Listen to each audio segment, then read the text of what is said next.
through the month of August when we literally just did this. Like we were literally just said, hello, August. How are we a third of the month through? Oh, my Lanta. So, you guys, again, we are here, and this is just a comfortable time for me to do this. Like, it just really is. But anyway, we're going to get into it. We're going to get into it. We're going to get into it. We're going to get into it. I am feeling very hopeful after listening to Libby and Lena, our two Australian seers, tarot readers, and whatnot. And it's interesting because it got me thinking about something that was coming to me. I've been having some really, really crazy dreams. I know we've been talking about this since basically the start of this month, about how crazy the dreams have been, how, sorry, my lips are dry, how crazy the dreams have been, how intense, how active. You know, we've been talking about that for a minute here, about how crazy intense these dreams have been. Hey, boo. And so literally that's been happening, but not to the point of where I can remember these dreams. And it really sucks that I'm not able to remember the dreams.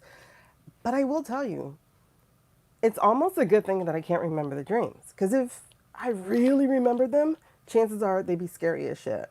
Because, you know, bad stuff imprints itself harder. Anyway, so I think it's a good thing. I think it's a really good thing that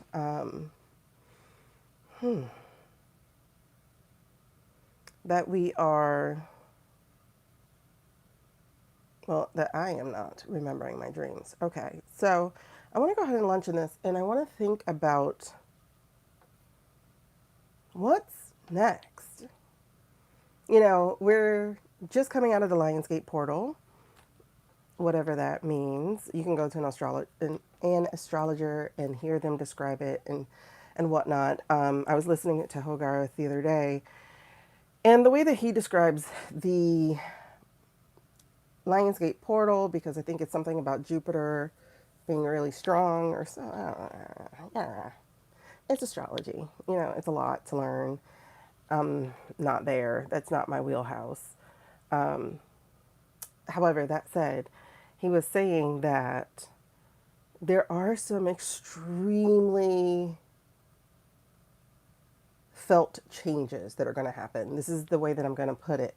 There are some extremely felt changes that are happening in the season that we are now entering into, with the portals and the eclipse seasons and the age of Aquarius and all the stuff that we are into now, right? Because the first 5 years of this decade, let's just say six, let's just say the last decade period from 2016 to 2026 has been a hell of a ride for a lot of us.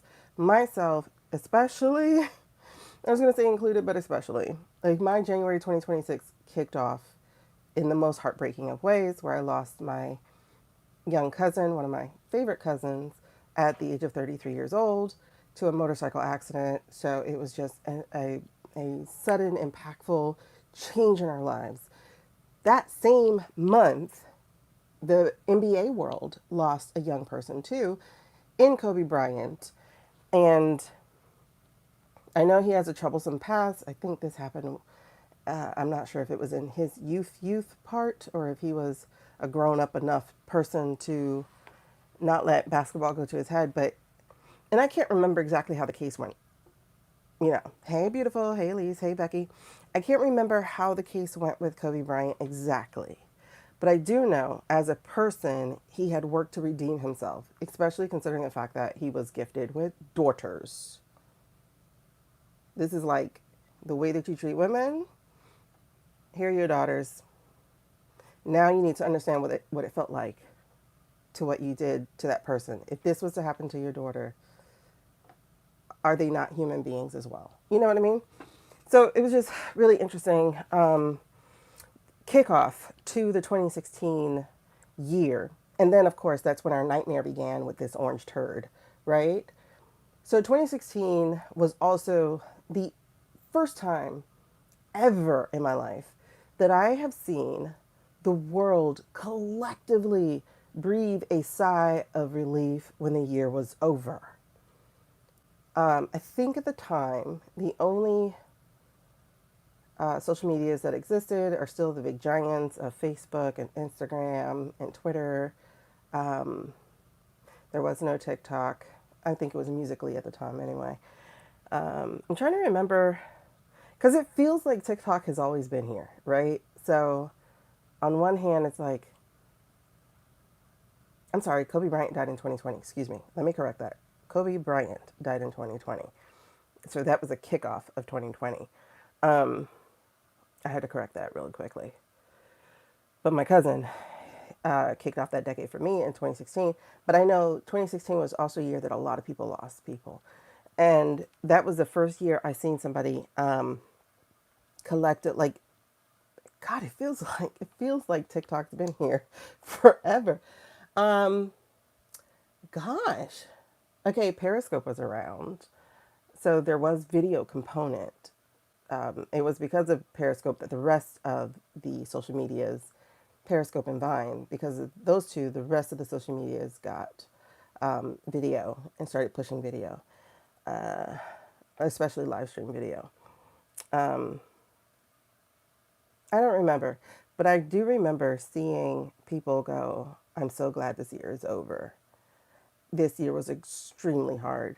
And that was 2016. And then it just got better for nobody. 2016, 2018, 2019, so on and so on, so on, so on, so on.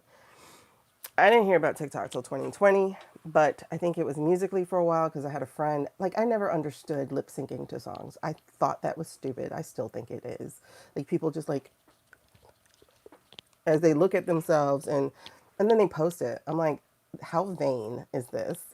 Like, hey guys, look at me lip sync and look good. Look at my filters. It was such an Instagram type of thing to do, and I hated Instagram. Still do. Um.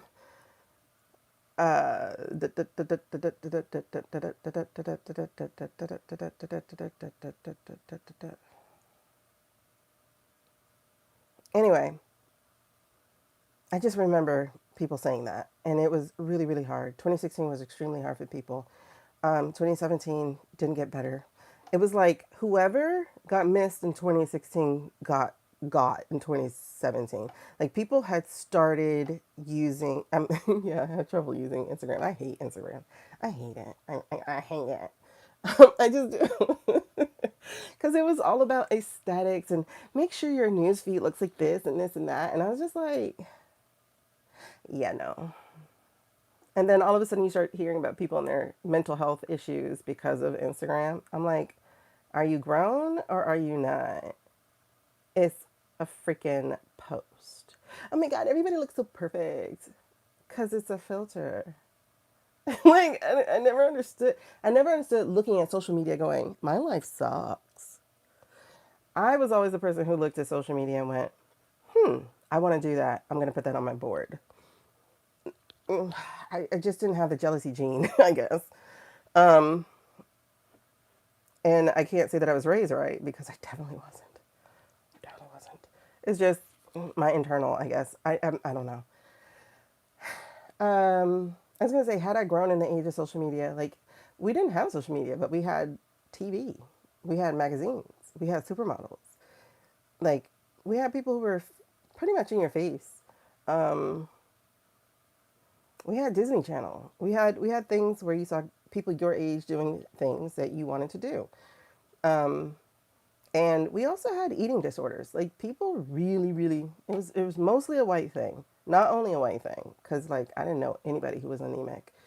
Not anemic, anorexic. I know plenty of people who are anemic. Um, but anorexia was mostly a white thing because the black community was not trying to have a thigh gap. We just weren't. Sorry. If you had a thigh gap, you were too skinny. If you had a thigh gap and likely no booty, like literally, Sir Mix-a-Lot came out with a song like, look at her butt. Oh my God. you know? And so in the black community, girls were praised for their shape. The white community definitely had eating disorder issues. Yeah, I remember there was like lots of eating disorder issues there, bulimia, anorexia, like things like that. Now, I did meet a black bulimic. She was one of my clients, but the reason she became bulimic was because of food scarcity growing up, and then also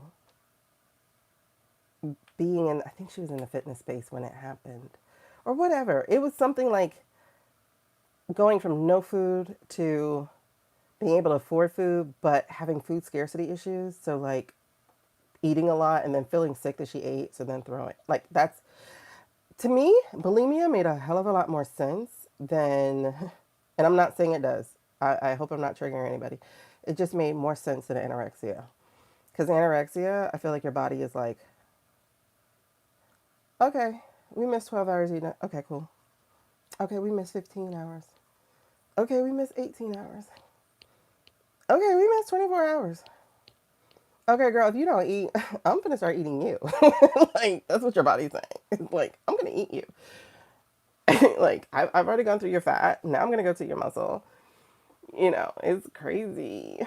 I think also I think the other problem to it is society, because I mean, I've always questioned society. So I used to watch these older movies when my mother, you know, as a black kid growing up in the 80s, all you go and do is watch white movies.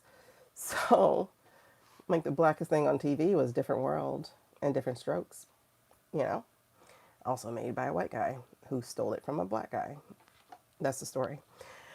Anyway, so looking at these older people like Marilyn Monroe and whatnot, like, those were Ruby girls, Rubenesque girls. If you look at the artwork, those were Ruby girls.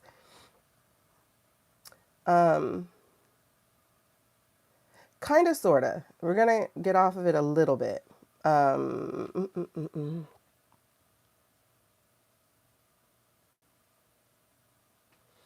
Oh, Jackie and Shadow. I haven't, I don't even know who that is. Like, I know it's a bird or eagle or what have you. I don't know. It's like some things I'm just disconnected to, and I'm okay with that because I think I have enough things to be connected to. Like, there's enough going on over here. Um, but what was the point of this? Oh, the Instagram, how Instagram makes people sick. Like, on one hand, like, I understand blaming Meta. Meta is very culpable. Meta keeps you in a darkness vacuum, right? Um, if you are having depressive thoughts one day, it will show you depressive thoughts for the next year. Like, it has a really horrible ass algorithm, just feeds you more and more and more hopelessness. And I know that. Like, I had to start an entirely different account to stop receiving that shit, and get into a different thing, which then all they showed me was entrepreneurship and business. I'm like, dude, I'm not only that either.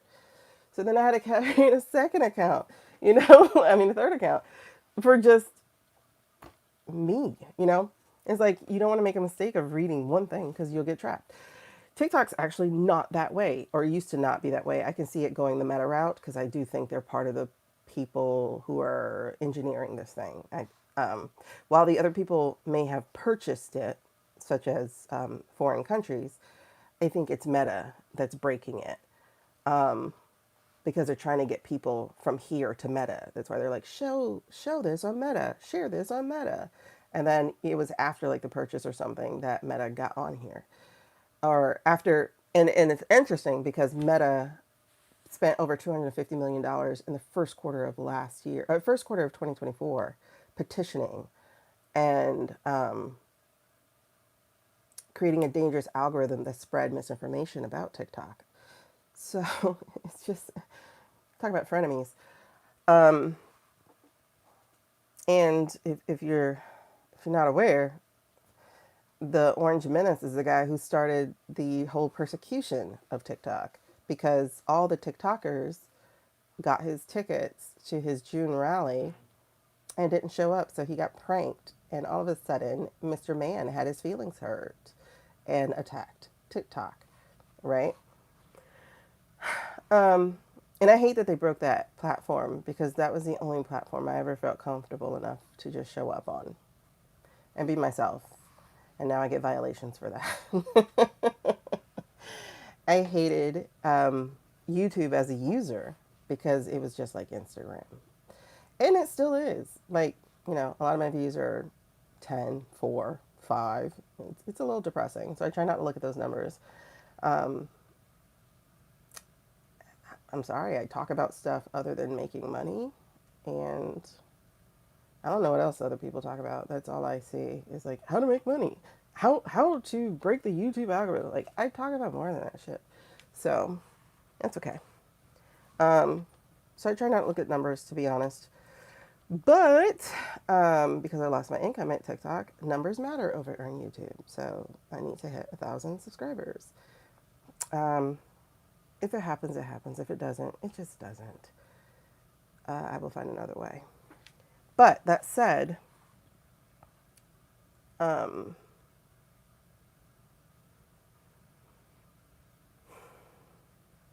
it was something about suing. It was something about Instagram. I forgot. But it was just like the way that people don't seem to have mental fortitude of using social media. Like they blame social media for everything. It's crazy. And people who use ChatGPT and then blame ChatGPT, it told me to kill myself. That's because you had to override whatever it was telling you. Because even when I was at my lowest, Chat was like, hey, you good? What I'm hearing you say is, but had you considered a different way? That's why it's like weird to me. Like you really have to be pressing Chat to say something crazy.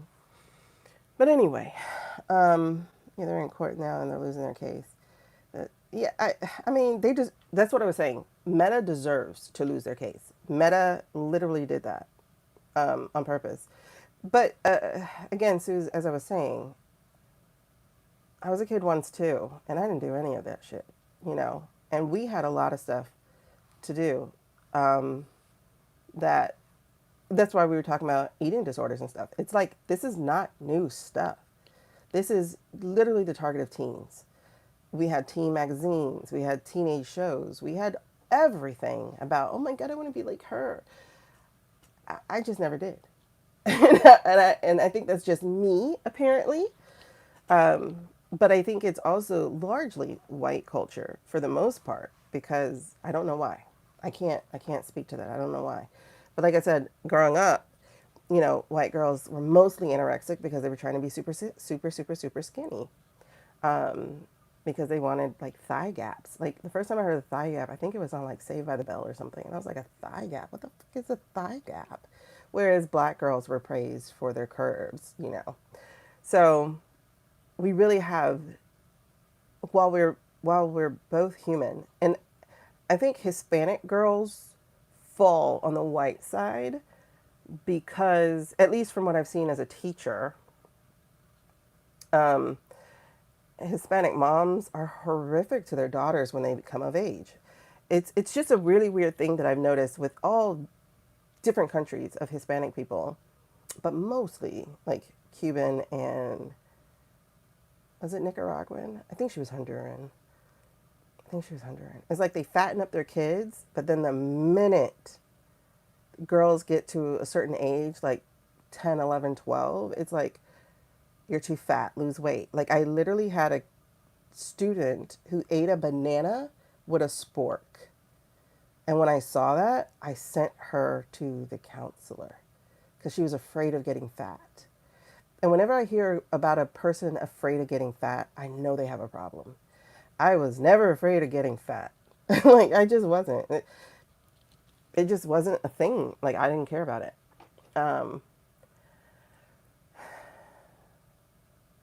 I don't know. I guess I was just too much of a tomboy. I think that's all it was. But it's really crazy. I don't give a shit about our culture. Like that's, and I won't even say our culture. I would say this country. I don't give a shit about this country and its patriarchy. I really don't. The only time I do is when it comes to a ceiling. Like why is there a ceiling here? You know what I mean? But I did notice that with a lot of my Hispanic students, no matter what country they came from, it's like you see pictures of them and they're these adorable chubby kids, and then all of a sudden they get to a certain age and it's like, you got to lose weight. And it's like, It's horrible. It's horrible what we do. But and that is a extremely machismo, especially the Hondurans and Nicaraguans was extremely machismo. No, and Cubans as well. See, I'm in Miami, so we get them all. So we get all shades and flavors of Hispanics. Um, it's a very macho community, and I think the only ones I've ever seen not really go in on their kids was Mexicans. I think those are the only ones that did not seem to. I could be wrong, but I'm trying to picture them, like some of my Mexican students. Like their parents did not go in on them like that. No, Mexicans and Spaniards are different. They're different. Um, I didn't encounter racism with Mexicans. I encountered racism in Spain. Oh, well, at least I can understand the dark thing. That's the colonialism. European um, explorers were the cancer of this world. So they're the thing. What do you call it? The nothingness. Nothing to add except darkness. And like there's no benefit to a European explorer coming to a country. There was just no benefit whatsoever. They took and took and took and took and took and took and took and took and took. And then said, "Hey, I'm your savior." And like when I learned what mission trips did to people, like how they created this, you know, one set of European descent, Americans, etc., created this poverty amongst them, and then sent all these Bible thumpers on mission trips to save them from their poverty, the poverty that they created. And what ended up happening is that a lot of those black kids, mostly black and brown kids, would look at them as saviors and then be like, these are extraterrestrials basically. And like with blonde hair and stringy hair and light skin. And it's like, oh my God. And next thing you know, they want that skin too. They don't know how their skin protects them.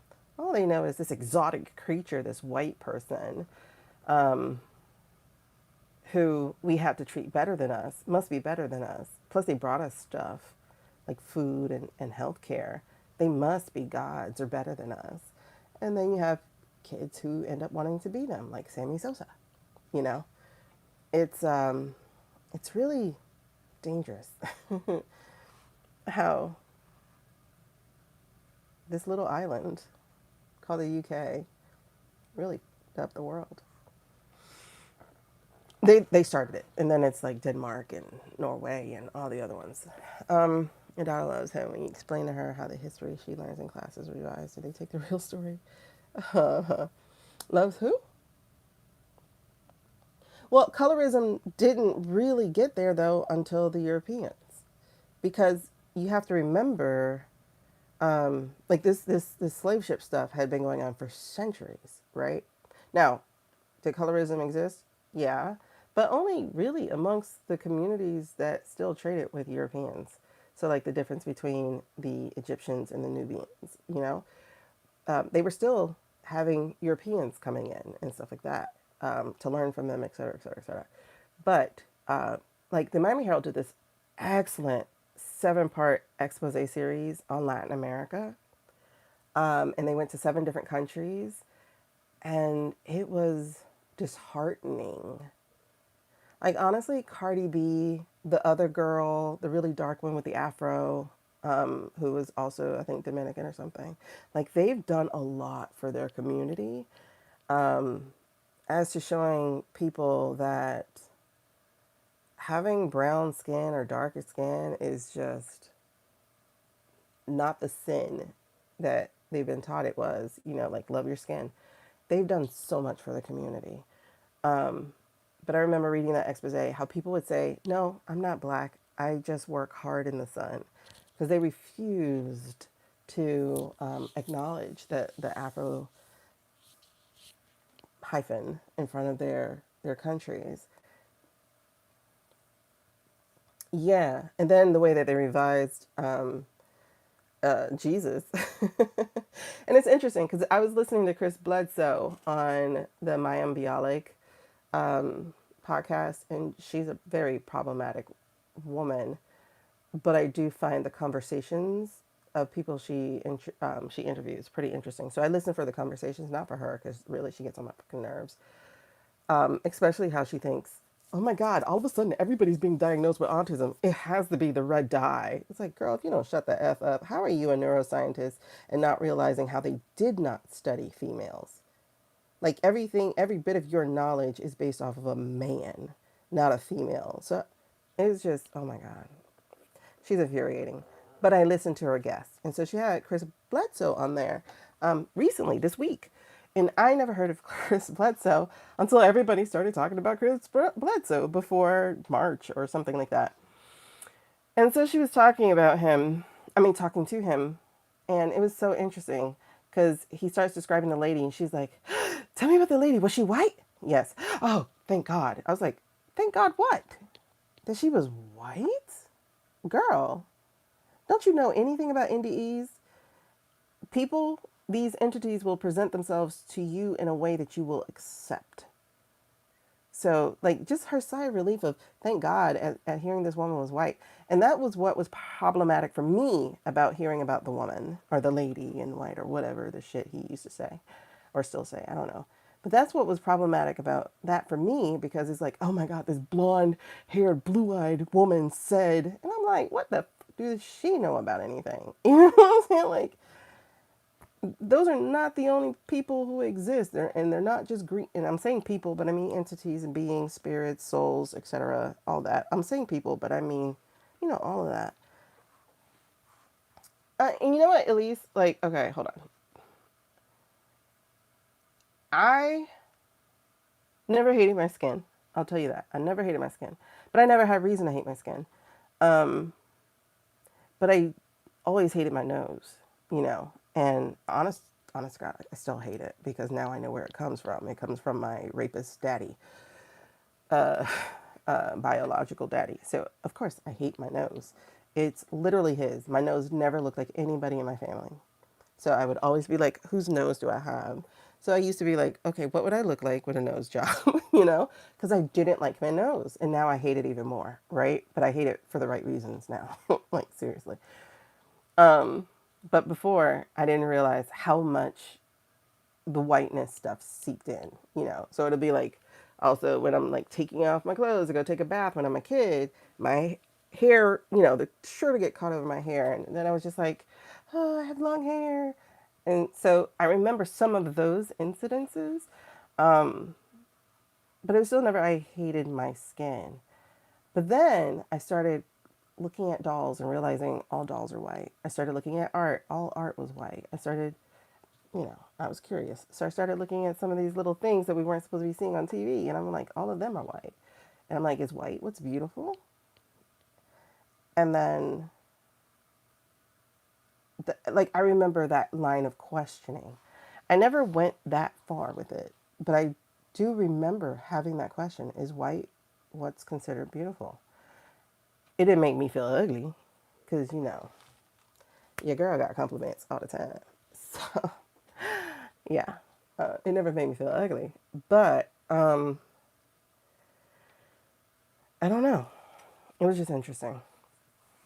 And in fact, if anybody had any problem with me, it would be because of weight. And at that point, I was like, I don't give a shit because weight is what protects me. Um,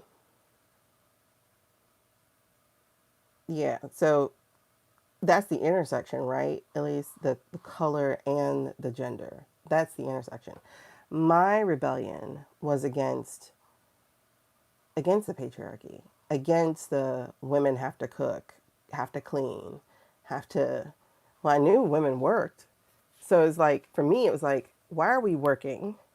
And he's working. We're both coming home after working, but I have to do everything.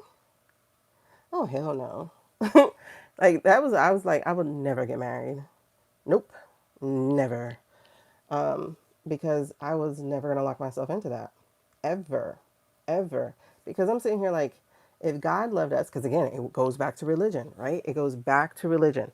If God loved us and he made us in his image, and we're saying he, but I use he as a universal he, right? Just because that's how we've been taught, but it doesn't actually, for me, genderize God because I believe God is non-binary. But I don't like calling God it, right? So if if he made us in his image, again, same question I used when I was questioning why we were supposed to hate homosexuals. I'm like, but he made them. Are you telling me that before a person was born and they came out homosexual, the devil made that person? Wait, the devil can create life or only God can create? Like, people didn't understand. Like, you created a loophole. You know what I mean? Like, you created a big loophole here where you're giving the devil more power than God. Something's weird there, right? So it was the same thing with me because I'm like, if God gave me a purpose, that purpose was not to cook and clean. Sorry. The birds cook and clean. Well, not cook, but they clean. The lion, the spider, and then I told y'all those are men who do the cooking and the cleaning. The men have to build the net. Like the men take care of the babies. The woman is the provider. She might birth the baby, but you got to take care of them. Okay? Like, it's a loophole. You giving me a bad loophole to tell me that God only made me to serve a man. Wrong. Wrong. Because you mean to tell me that man is so stupid that he needs a handler. Like, and then if we go to the story of the Bible about the whole eating of the garden and stuff, this is the catch for me. When Eve ate the apple, did the world end? Did she fall down? No. When Adam ate the apple, when Adam ate the apple, did the world end as we know it? Did everybody fall down? Yes. It's his fault. Was Eve told not to eat the apple by God? No. So Adam is so damn stupid that God should have told Eve so that she could, like, damn, Adam, I didn't know you were going to be my child. I would have went back to your rib. Could call it a day. Okay, listen. And then I remember learning in anatomy, I think it was anatomy or biology or something. They were like, men propagate. That's where I learned the catchphrase, mama's baby, daddy's maybe. And so it's like men propagate with all these other, like monogamy is not a thing in the animal kingdom. They, lay eggs with they go fucking around with everybody because they want to make sure that their seed carries on. And so they have no idea if it's their seed that's carrying on. I'm like, this sounds like a y'all problem, ain't it? How does my problem?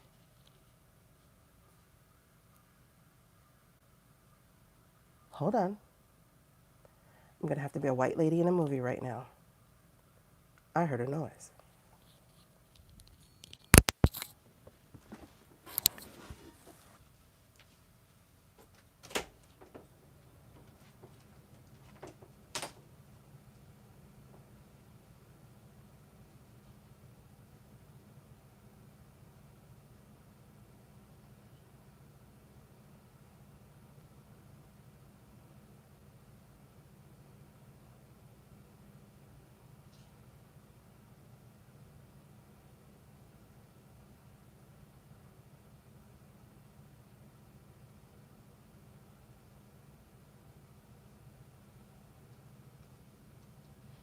Okay, I'm back.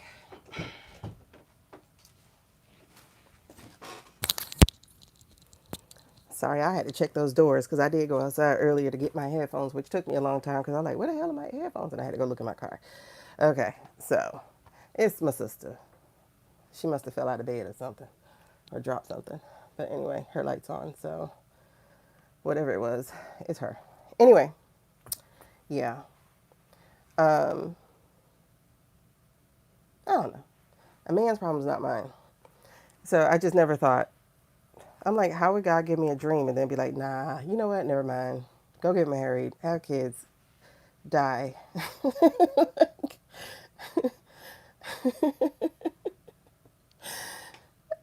You know, because what happens? This is why women get lost.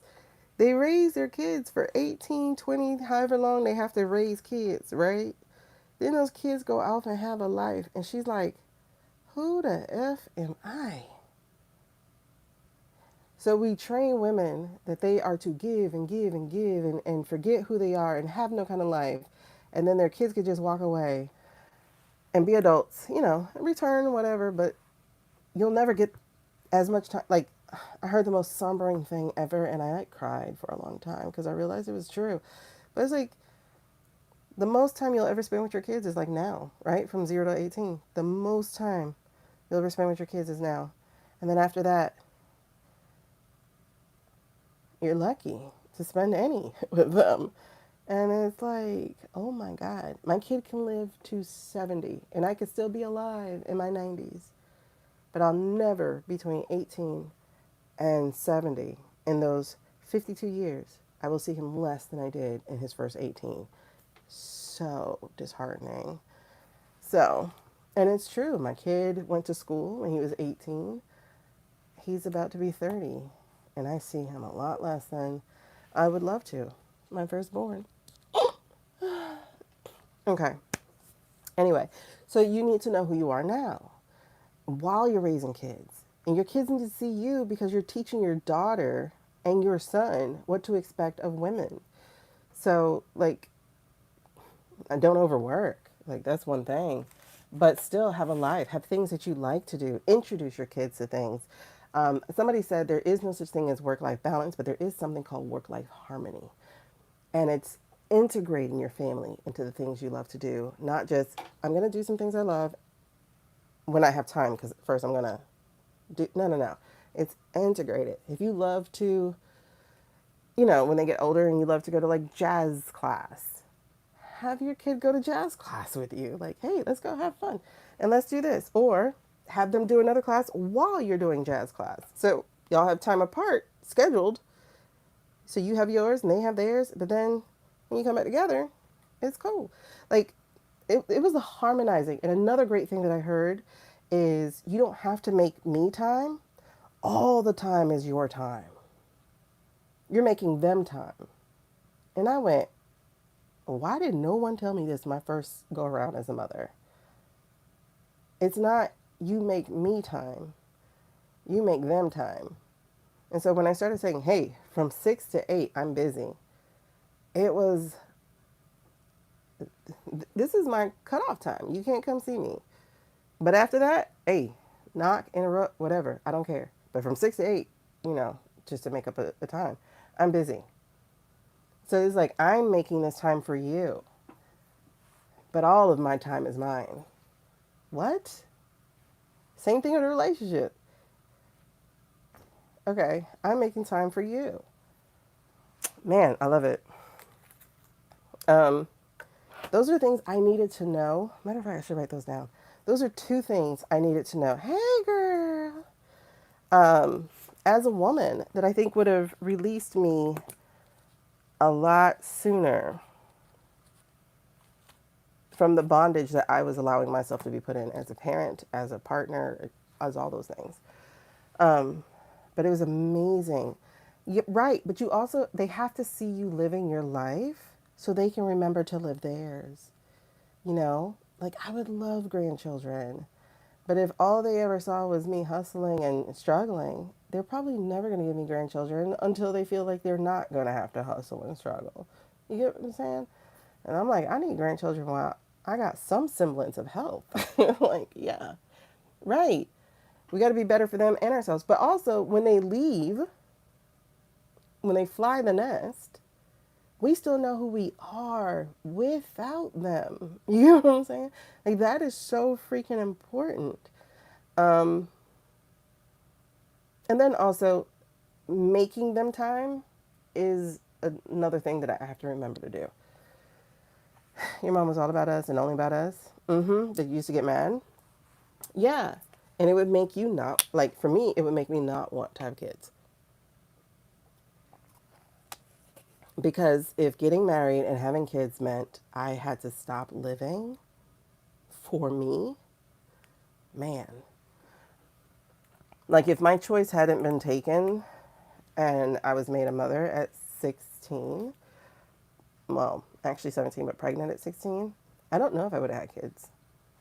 I definitely don't know if I would have had kids. Well, oh, see, that's the other thing. That's why I can extend grace to some degree to our mothers, right? Our mothers of the past, their mothers, their grandmothers, whatever. Because I've only heard stories of like, especially when women become menopausal, how they become witchy, bitchy women and whatever, right? And now that we have language, us Gen X and millennial people have language. Now I get it. I'm like, girl, your mask broke. Like, you did not know how to cope anymore because your mechanisms didn't work anymore because you likely were neurodiverse, taking care of a neurodiverse ass man, you know? Um, like when you start thinking about it, like how they become raging bitches, and you're just like, I get it. I don't want to be touched, or I'm too hot, or like I just don't want to hear my name right now. Like, don't call me. Don't call me mom. Don't call me babe. Don't call my real name. Just shut up right now. So now I have language. I'm like, hey y'all, I'm overstimulated. Like for instance, yesterday, me and my son, we went shopping for jeans because I thought he was supposed to start school today. He didn't start school until Thursday actually, but I thought he had to start school today. So we're in Walmart. Grocery shopping is very overstimulating to me. Um, and then that store is kind of hot. Like the air blows, but I'm so sensitive to temperature, it's still kind of hot to me. Like the air was blowing in my face. I could feel this cold on my face. And I'm like, why am I sweating? Because I had to go back down there today and I'm just pouring sweat. It's like so bad. Um, and I'm like, am I the only one? And then the ones behind us, I don't know if I made them feel hot or what. But anyway, so we're there and he's in a mood because he's overstimulated. And now I can recognize it because I now have language for what neurodiversity looks like. It's not just focus, it's a lot of things, right? And that's what I loved about Spider Man. When he got his enhanced powers, you just saw overstimulation amplified in the movie. And I was just like, yes, that's what it feels like. That's what a grocery store feels like. Because it's music, it's smell, it's sound, it's people, it's touching, it's so much. Um, and anyway, so I'm feeling overstimulated. And then I could feel my hands start to tingle. I'm like, oh no, I'm about to have a migraine. So I quickly take Advil. And I see my son, we're talking. I'm trying to figure out his size. He doesn't know his size. I'm like, I don't do man stuff. I don't know your size either. Here, we're going to try these 3 different sizes and you tell me which one fits better. So we're doing that. And then I just see him and I said, hey, babe, it's okay. We're both just overstimulated. I get it. Okay? So we're just going to breathe and then we're just going to try on these pants. Okay? And when he did that, like we both had the language for it. And when we put words to it, it was like, okay, I know what's going on. Right?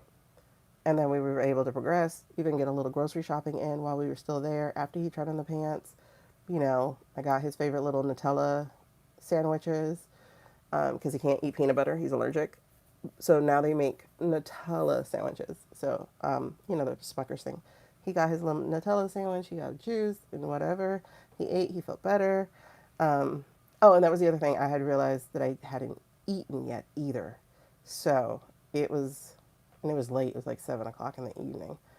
I woke up late, but I have language for it now. And so when I think about our parents, especially since this stuff is inherited, when I think about our parents going through, and I would say especially the silent gen and boomer moms, right? Because life got way too complicated then. Like you had to work, you had to, it was a lot more. And I won't say, well, black women always worked. Black women and Hispanic women always worked.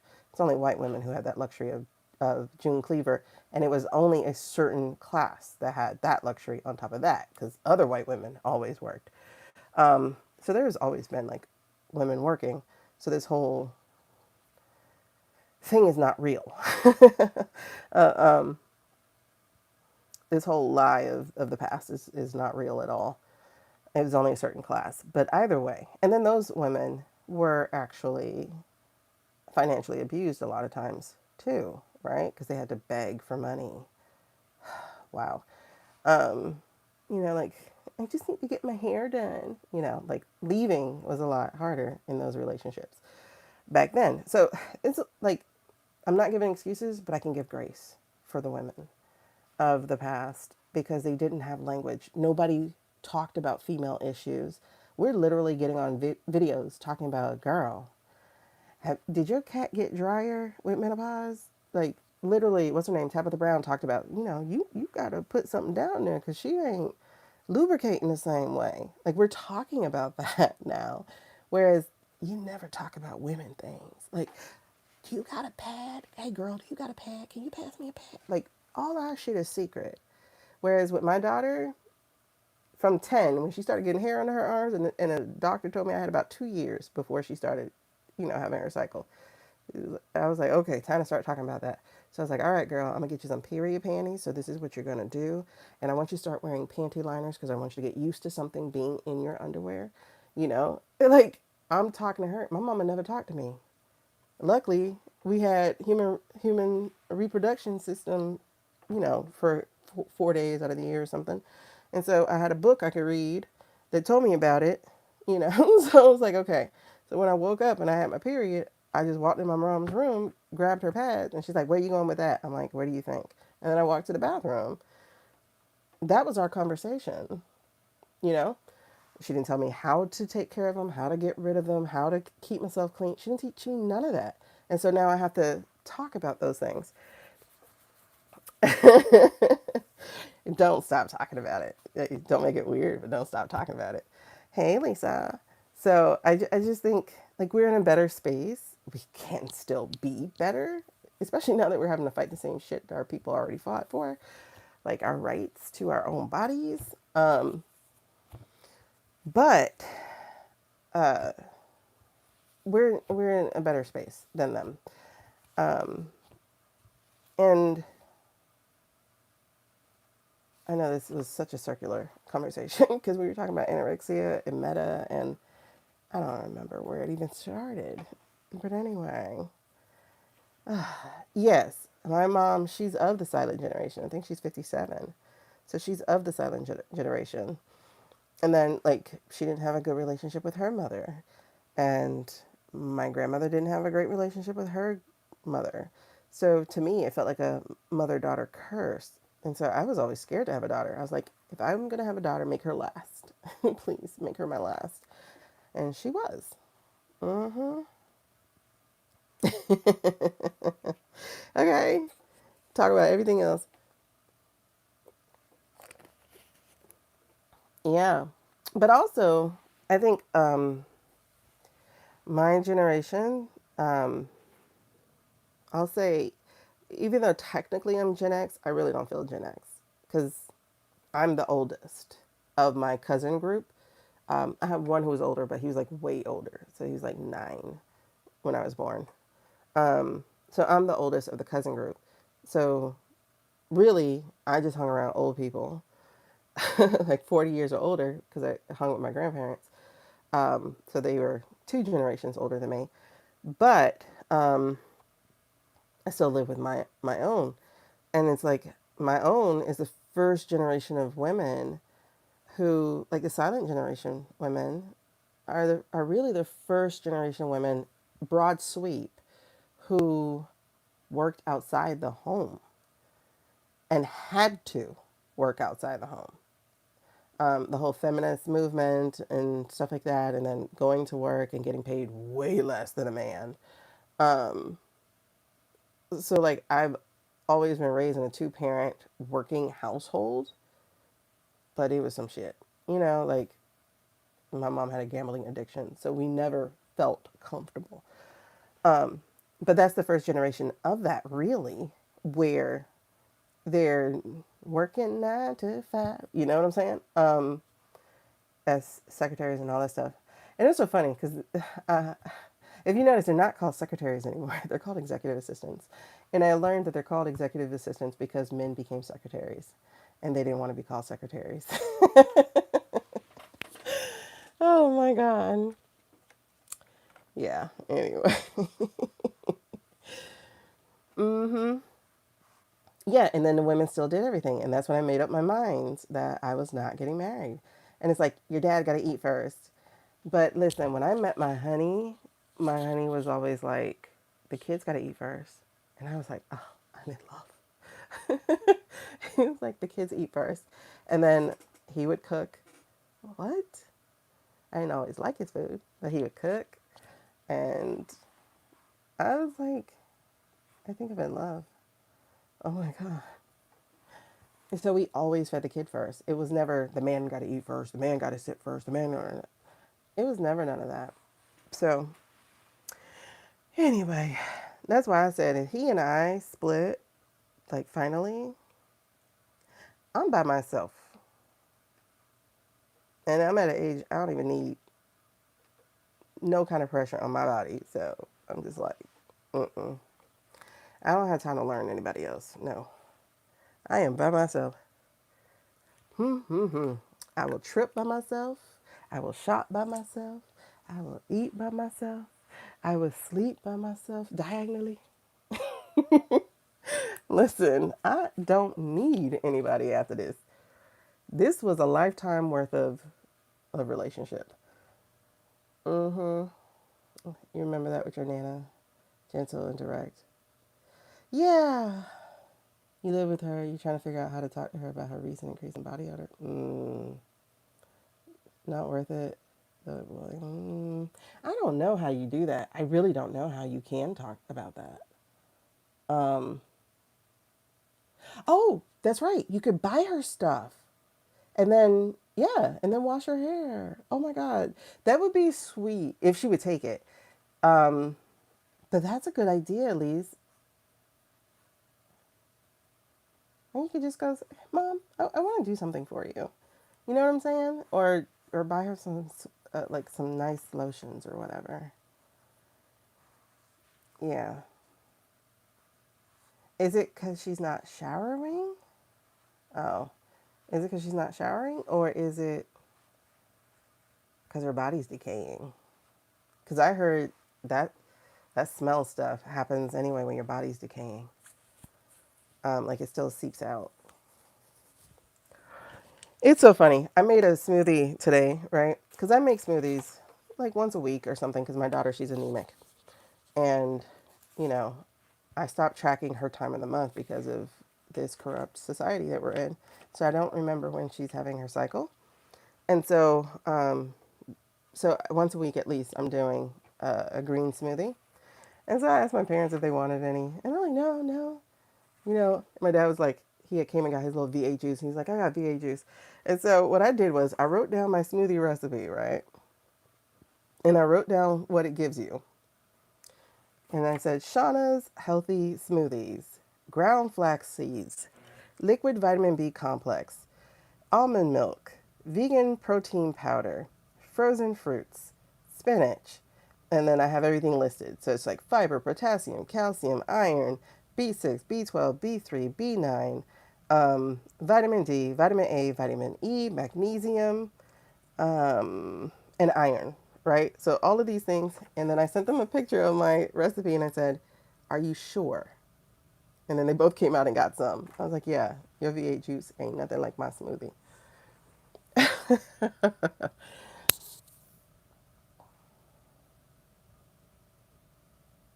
Oh, it's because of meds? Okay.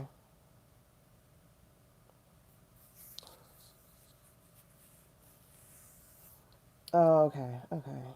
Aw, that's precious. Um,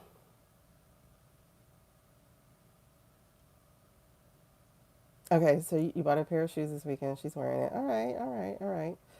Small steps, baby steps.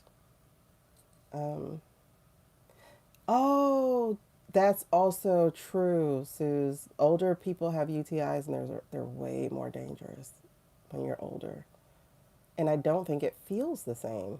You know, like when you have one when you're younger and it's like, ow, hurts to pee. Um, I think it feels differently for them.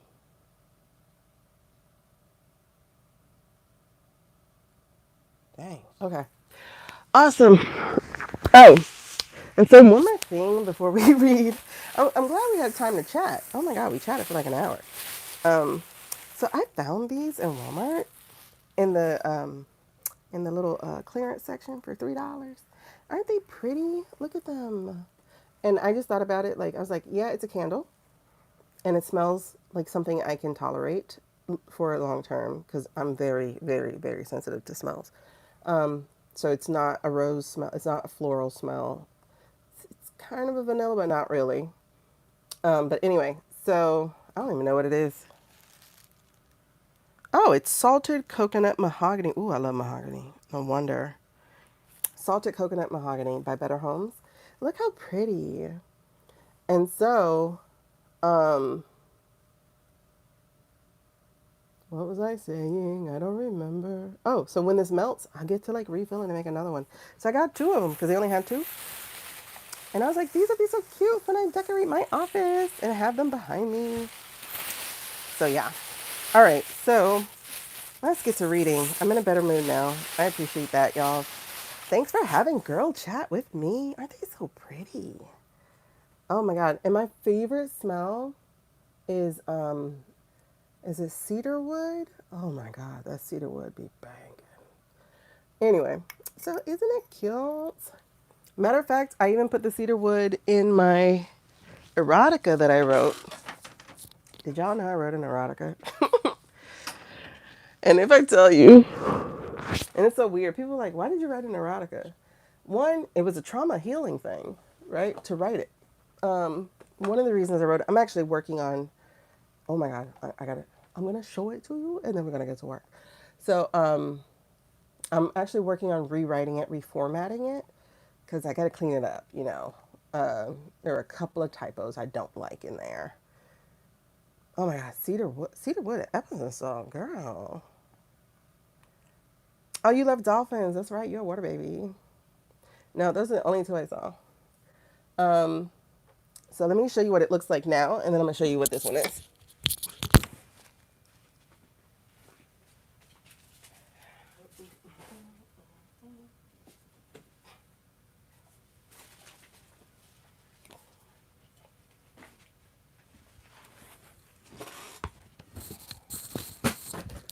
I'm gonna have to get up again because I just dropped my water. But anyway, so this is what it looks like. Oh, sorry, girl.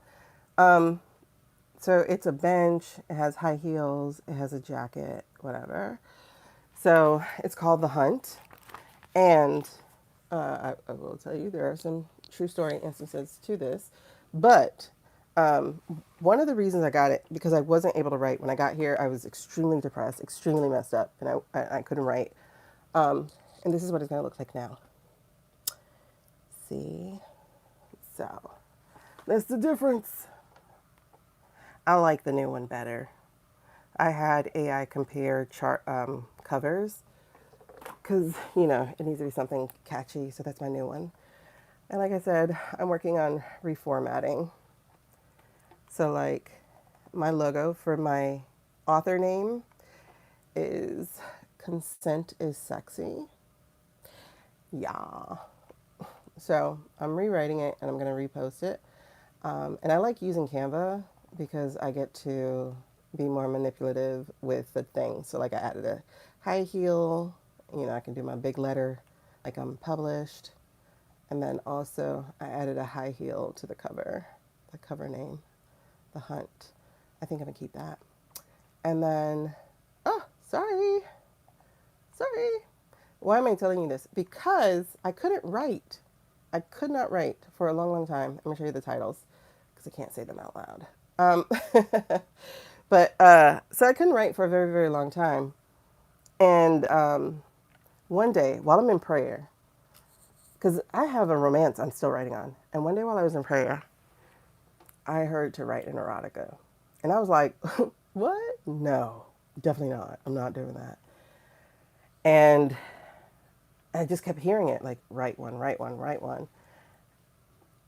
And then I heard why. It's like, because, I'm a sexual assault survivor. Um, and it's just, it just never goes away. That's why I think they should get charged with like almost murder, because that's what it is. They killed you. They killed your innocence. They killed you. And now you have to rebuild to who this person is. Or not even a rebuild. You have to find who you get to be afterwards. But it's always something you carry, especially when it makes you a mom.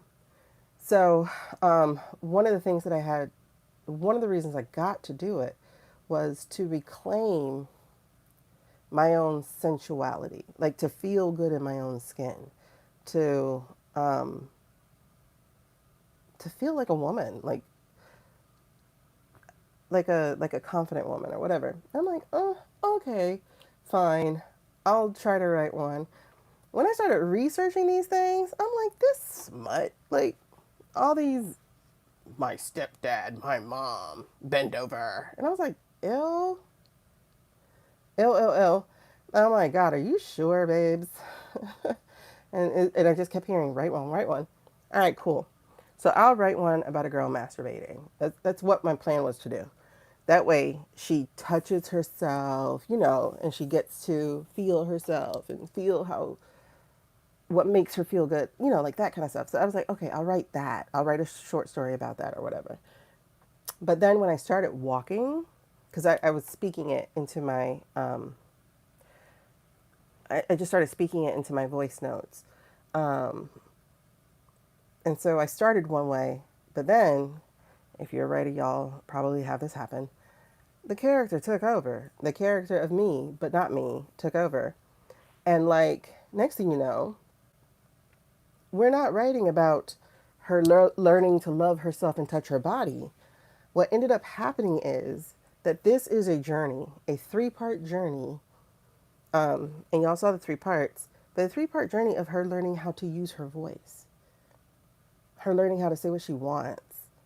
Um, and it was just really interesting because she hunts, right? So, like I said, some of this is uh, autobiographical, because for me, I did have a moment where I became, and it was like literally a moment, where I used to think it was a nymphomaniac. I was like, oh my God, I just need it, whatever. But it was never pleasurable. But it was like, I say who, I say when, I say where. So that was my need of control, of like trying to gain control back. I say who, I say when, I say where. So the hunt. So I took that aspect of my life for real and then fictionalized it. But I didn't fictionalize it. My character took over and she fictionalized it. So there's this part where she finds this guy. And I'm telling you about that because I gave him the cedarwood scent. Because, like, I love cedarwood. It's like, Mufasa. So, like, there's this one point where I don't know if you guys read Twilight, but there's this part of Twilight I like in the movie that they did of it, where Jacob, I think his name is, he smells the tree, and I was like, ooh, I like that. So it's kind of like how she smells him. She's like, oh man, right? Um, and so she picks this guy up, and then, you know, being all sensual with him and whatever, and she's like, um, what did he say? He's like, what are you looking for? And she's like, you, whatever. Okay, so that's how it starts, right? But then he has conditions to it. So he's like, all right, I'll do that, but I want you to know I don't do for an audience and all this kind of stuff and whatever happens. And so this conversation. And then they get to the spot where they're going to, engage in some fun games. And he asks her, what do you want? And I was like, God damn it. Now I realize you making me write this. Like, oh, because that's a question I can never answer. What do you want? What do you want? In anything. Like, what do you want? What do you want? Like, the only thing I know I want is I want a movie studio. What do you want? What do you want? And so it's literally that. He says here, um, oh, I know you don't think I'm going to make the first move. You're the one who picked me up. So I want you to show me what you want. And so it's like the whole thing about her freezing about what he want. And then this is the part I like. And that's when I understood what this book was about. And it was about her using her voice. And I loved it. And so it says, all I wanted for him was to take control, to relieve me of my choices, to let me indulge my desires with him. I wanted him, and just like that, I knew what I really wanted. I want you to strip. And he's like, what? She's like, take off that jacket. And it says, it felt surreal, almost like I was outside of myself. For the first time, I could hear my voice, assertive and commanding. I watched him hesitate for a brief moment, and then he complied. As he removed his jacket, a thrill coursed through me, and I couldn't quite define the sensation, but I knew it was exhilarating. I had to capture that feeling again. Now remove your shirt. And this time he didn't hesitate at all. And that's how it keeps going. And so, like, she's telling him what she wants, and he's doing it because this is a consent action, right? Because that's the other part that's really important in my writing, is that there's consent. And so it's just that. And then the next one is like, okay, now I'm going to take control from you. And she's still like, nope, you're not going to get that. So it's like a nice little play. I loved it. I actually ended up really, really, really liking this book. So I'm giving it the love it deserves. I am re-editing it, putting on a new cover, and then I'll start marketing it. Well, however I can. But I'm talking about that because like our paths don't know where they're going. And that's kind of what I want to talk about today in our reading today is like, what's next? What do we do? Where are we headed? What's the next step? What's the right step? And I want to look at that. And so I bring this up. Oh, girl, it's really good. Like, and I don't say it because like, listen, I just feel like a secretary. I feel like the characters just talk and I just go, hold on, wait, you said that too fast. Slow down, and I wrote it out. But it is also still some autobiography because I'll give her some things like in 20 years of having sex, I never truly touched a man. Okay. So it's like you never like let yourself really explore. Okay, cool. I never did because my first real experience was a violent experience. So it's like, hurry up, be done. And that's how it is. And then if you ever watch Goop, y'all know there's a show called Goop. It's by another problematic woman, of course.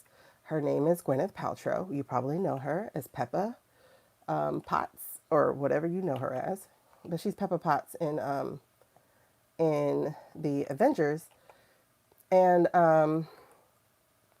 she has this one called Sex. I think Goop Sex or something like that. Like I saw it during the pandemic and I watched it and I used some of that lady's story there because it kind of was some of mine. And she talked about how every time she went to have intercourse with her husband, she would freeze. And that was wild because I understood it. I understood it. So it was about like she would just like she loved her husband and everything, but she would just tense up waiting for him and then it would never be good right away. Yeah. Hey, lady. Later. So yes, there's a show. It's called hold on. I'm gonna look up real quick what it's called. Watch that show. It was just really, really, really, really good. Uh, but there was this black couple, and when she talked about how this lady tenses up before she has intercourse with her husband, I was like, I understand that. I understand that. I understand it. I understand it. Um, so she explores same-sex relationship and everything else too. But yeah, it's called Sex, Love, and Goop. I think it came out in 2020. It came out in 2021. Yeah, so there's only 6 episodes. But just that part about her talking about the girl freezing up, and I was just like, do you understand how, like, you just released me with that? And then it was just like, breathe into it. And they were they did a test of like, what's your BDSM? Like, what level are you at? And so she was at a level of, I think, foreplay, like kinky foreplay or whatever. And he was like, ugh, what's that? But because they had agreed to this thing, He agreed to using some toys, not heavy toys, but like one was like, a little light whip. And she's like, you don't have to whip the girl. You just like play with it, like, because she needs sensation or something. It was so good. It was so, I'll probably watch it again. I think I'll watch it again because I haven't seen it in 5 years. It was just really, really good. And it's very informative. And I loved it. And then they talk about tantric sex and all that stuff too. I'm like, that goes in a different area. I'm not there. I did that BDSM thing. I don't really have a kink. So, like, I'm a prude. I'm just very prudish. Stimulation. Thank you. That's what she needed. She needed stimulation before there's intercourse. It was just so beautiful. And, it was, and basically it was saying, you got to slow down. She can't just, you want to have sex, I want to have sex, let's go. It's like, no, you know, you have to touch her, but you can't do anything with her. Like, just make her aroused. And then, he had to learn what he liked, and he was just a like roll over, let's go. But she was a no, you gotta play a game a little bit, And it was pretty cool. And then other ones, like I think a real good game is like, hey girl, when we get home, like to set the expectation, like that would be cool too. I don't know. You gotta find where your level is. I just really, really like that show. Anyway, so that just brings me back to what we're going to talk about today. And I do have to adjust my lights because I see it's really, really dark here. And I got to make sure we can see cards on the replay. But I wanted to talk about what's next for us, right? So we talked about, is there going to be a midterm? Yeah, yeah. Well, yeah, men are physical, but not always. Not always just physical. Like, I think it'd be really easy to set a man where you're like, hey, at 6 o'clock, like the minute you get home, then they're thinking about it all day and then they're ready to go. So I think still some play, some expectation would be good too. But yeah, they're so easy. They the wind blows and they're like, ooh. Like, oh my god, we should definitely have a sex conversation one day. I think that'd be great. Even though I'm very prudish, I will still talk about it. Like, I don't know. I'm personally prudish, but that's just me.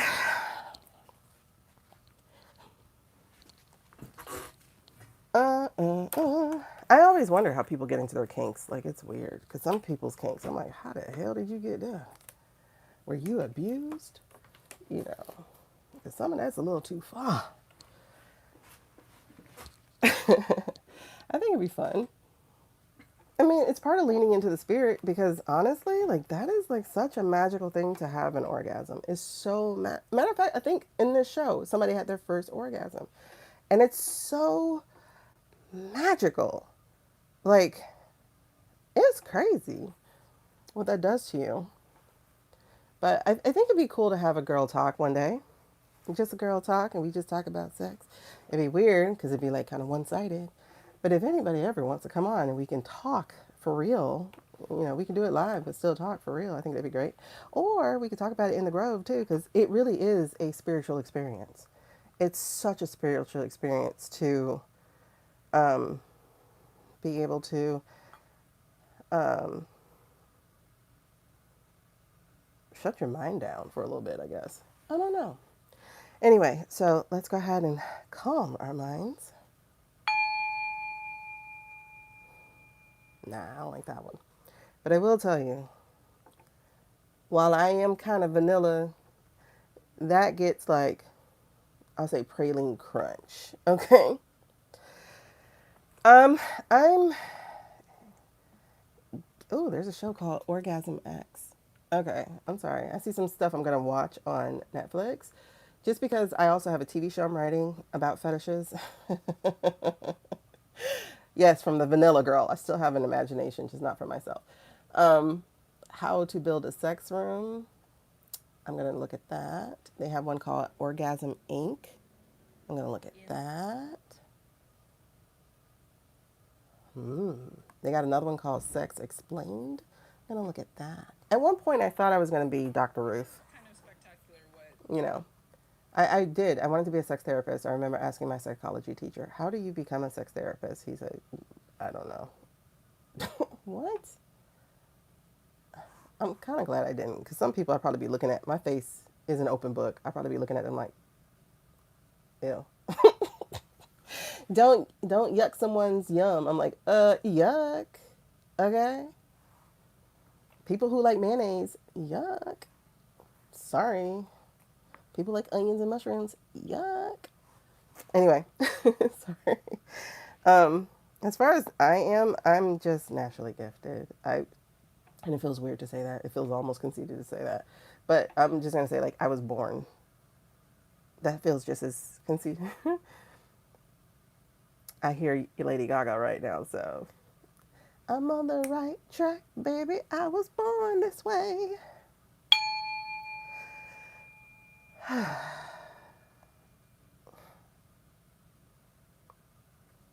Okay. You know what's really interesting? Remember we did that reading? I think we did together. Or I did a meditation. I don't know. I did something about, not Alanis Morissette. What's the girl's name? Not Janis Joplin. Oh my God, the one who died. Amy Winehouse. And I told you guys that mayonnaise, oh my God, the smell of mayonnaise. Blech. Okay. So, oh my God. I can go, somebody can open a wrapper. I'm in the front of the car, in the back of the car. I'm like, who got mayonnaise? Blech. Anyway, yeah, Amy Winehouse. Can I tell when someone is gifted to? Often. Often I can. Often I can. But it's usually in conversation. I usually don't just look at somebody. um, but often I can. So,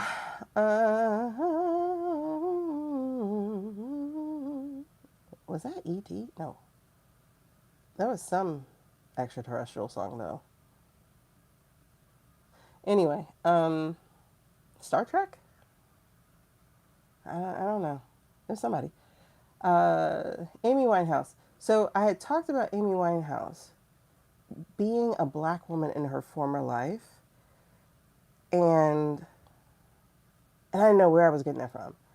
And then I saw something. Oh, I'm getting chills. Then I saw something on her. I forgot what it was. And it was like, oh my God, I was right. She was a black woman.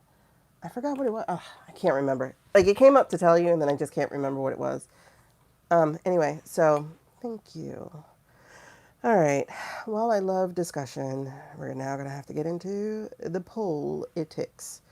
So let's move on into it. Let's talk about, really, though, what's our job? What's our role? Because this crap is sneaking up on us. It's August, right? So what is our role? I said I was going to read, like, Sears, but what are you telling me to use? What is our role when they do cheat? And we're expecting that, right? We're expecting them to cheat. What do you mean, Lady G? Oh, sorry, hold on. Oh, okay. I'm on the right track, baby. I was born this way. But now that's stuck in my head. Okay. Because, you know, and they did bring that up in the reading with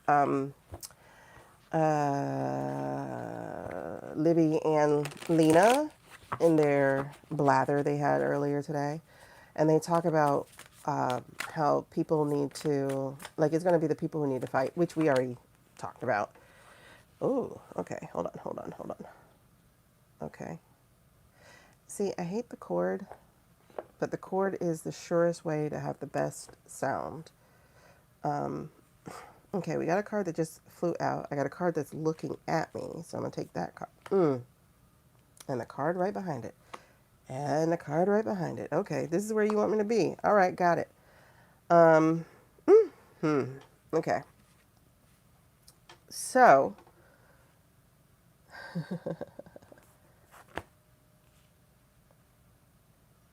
That's it. So again, the thing is like, what do we do afterwards, right? So this card came out afterwards. So I'm going to tell you. We got the Six of Swords. So the Six of Swords, as you know, this is personal transformation. This is moving on. This is, in this particular deck, the crows I also see as messengers, right? Okay. Oh my God, that's right. Y'all remember I said August was going to be crazy natural things? Bro, typhoon, earthquake, floods, and fires. What? I told y'all August was going to be crazy. What? Yeah. Remember how heavy that got in our reading? I just remember that. It's nuts. Like I just heard about a 7 point something in Colombia or something. There was another one somewhere else. Oh my God. I'm sitting here like, you weren't playing. Like that came all out in our reading. It's all the elements. Exactly. Mother Nature said, I'm going to buck this bull. Yeah.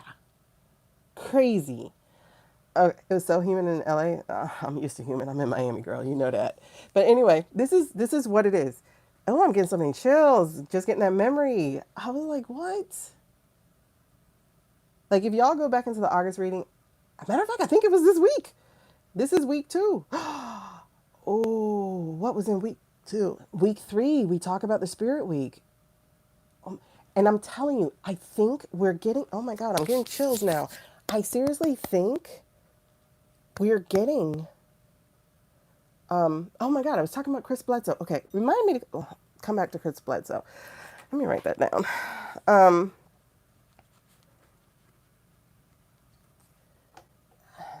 This was transition week. I think transition week, spirit week, or I might have them flipped. But I think the third week is where we have a spirit week or transition week.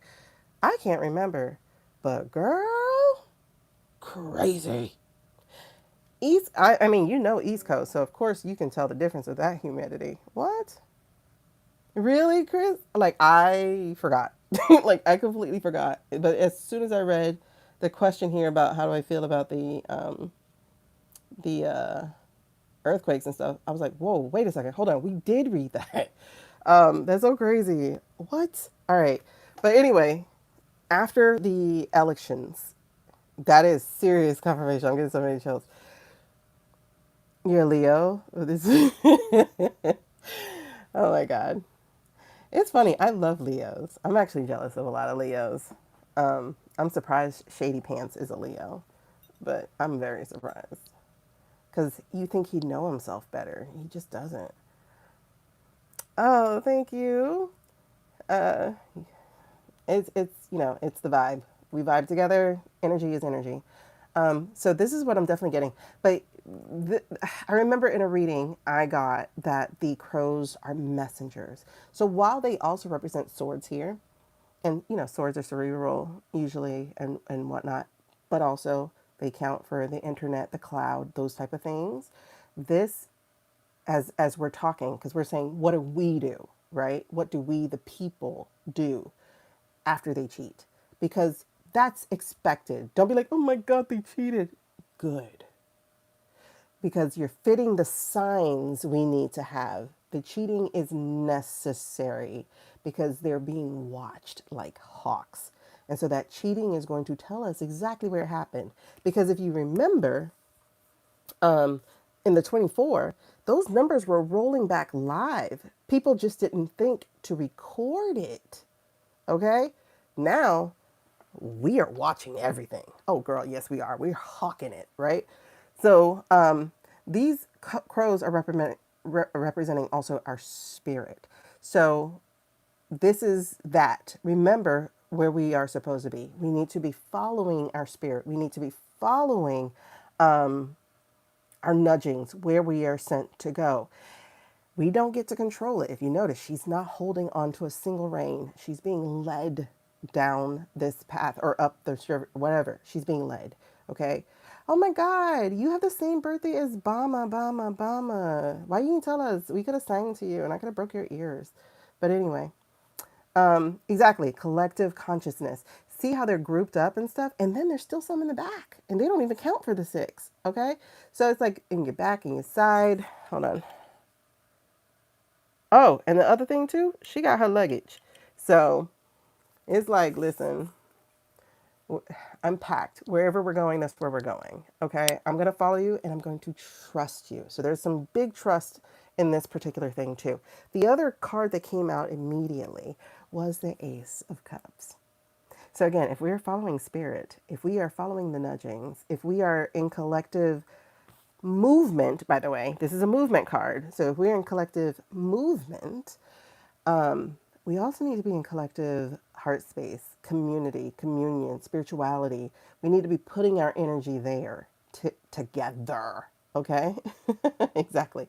So we need to be putting our energy together. I love the fact that these are all supremely positive words here. Care Bear stare, basically. It's like, oh, you thought you got away. Don't worry. Hold on. We about to come protest this shit. Because yes, we will. Page of Wands. Girl, we got the torch. We going to light it up. We're not going to wait for the Dems to, to contest it because they're not. We're going to go to their door and then we're going to say, listen, if you don't pick up that phone right now and ask for a recount, not only is your job at stake, we're not going to finish that sentence. Okay? This is, okay, I'm like all things out the door, toss it up. We are going to be the leader now. We're the leader now. Okay? Collectively, spiritually, and pyromanically. Okay? Now, the card that did fall and hit the table is that collective spirit. Three of Pentacles. This is working to support each other. Okay? I got the top, you got the middle, and they got the bottom. Together, we're going to put this thing together. Red light, green light, like we have the stop sign, we have the go sign. I hope Becky is still here. So this is really interesting because again, we can't expect the cavalry to use what Libby said. We can't expect the cavalry. The chariot is not going to be the one who is in the go here. And we can't expect the Dems to make a big fuss because the Eight of Wands are also in the reverse. We got to do it. Oh my God. What? There is no more turning our back. Okay? This is the Eight of Cups in reverse. No more turning our back and walking away and waiting for anything. We will be exercising our own strength. Our own strength. And we will be disrupting their plans and unveiling those secrets. And we will be baying and howling at the moon because, honey, you do not get to shut us down. Oh no.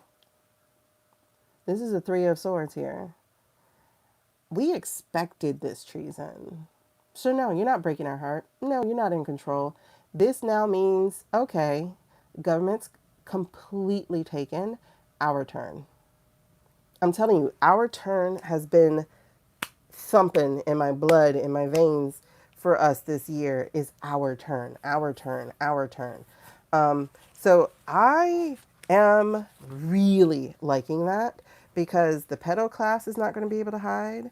Their agendas are going to come out and we are going to expose this corruption that has created such loss and heartbreak.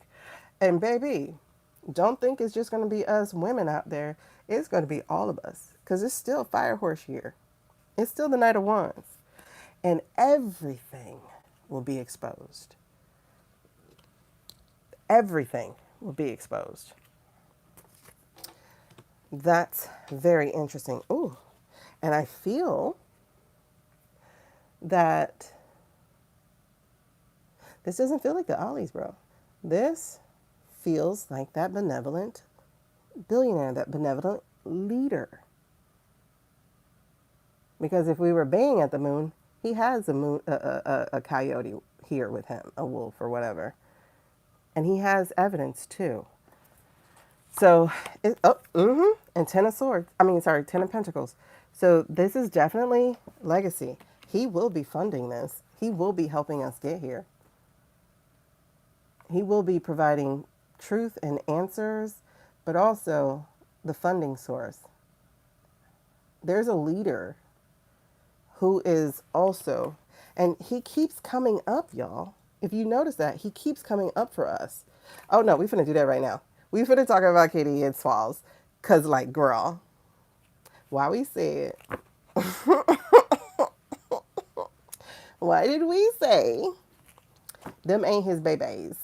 We said that. Okay, so, but I did want to go into that a little bit because there's also an impression I get that's not exactly a clean one on that. Because of his proclivity of Five of Cups. Exactly. Because of his proclivity of preying on interns, as if he did not watch the whole fucking Clinton thing. Excuse me. But look, I do think he pushed up on her. I don't think it was just her. I mean, I don't think it was her choice. I think it was the imbalance of power, to be very, very clear. I do think she was a victim of Swellwell.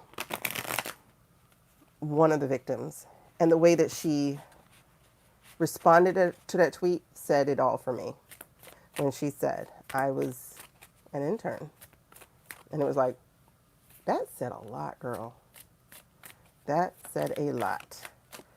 Now, this came out on the side, but there's definitely was manipulation here.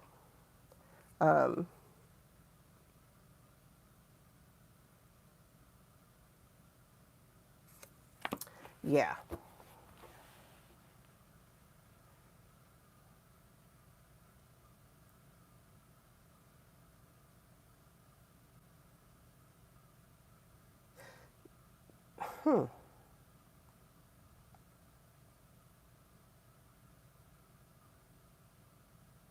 It's interesting. Because what she sees in Stephen is protection. Or saw in Stephen was protection.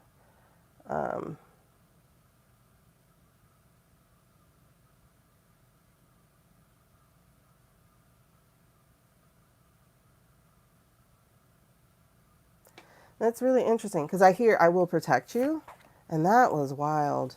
Yeah, I'm definitely getting that she was a victim, having her power and her choice taken, for sure, and having no one believe her. This is a big, big, big thing about that. But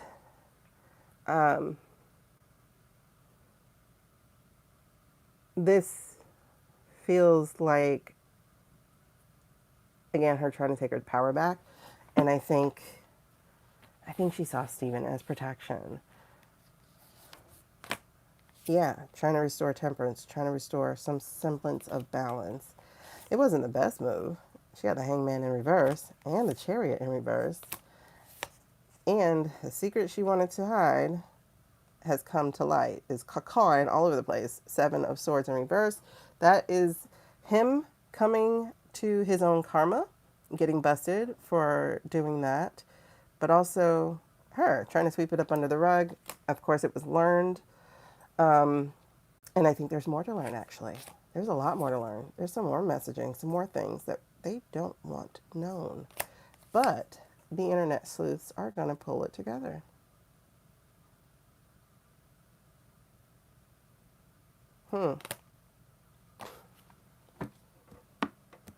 You've always had a gross feel on him. He spoke at your friend's funeral. People saw him as a great white savior. Yeah, I didn't understand the love of Swally. He is gross. Okay, so that's really interesting. There's still more stuff to come. I wonder if she had an Abortion. I wonder if she had an Abortion because it feels like her needing to go in protective status for herself, to go into a bubble. because it turns towards her. I think so, maybe, because that's a 9 of Cups, the Wish Cup, the Pentacle in reverse, something to me being learned that she didn't want learned. And here she comes. Is this going to be the River Styx for her in her career, in her life?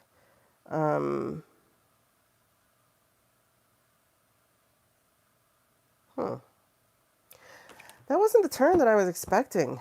I see a 5 of Swords in reverse here. I want to see what this... Ugh, and then the Page of Wands. Okay. She's going to manage to be her nasty self and pull it out. Yeah, because the Ace came back too. I feel like she's going to be her nasty self somehow. But...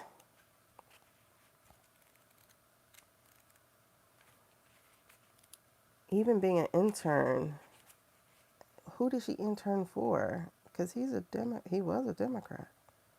Okay, 5 of Swords in reverse.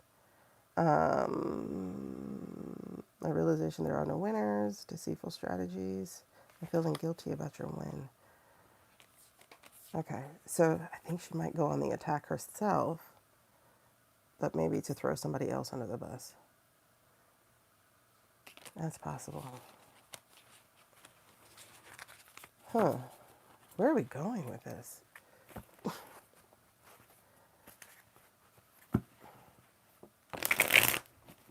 You're always right about that. Yeah.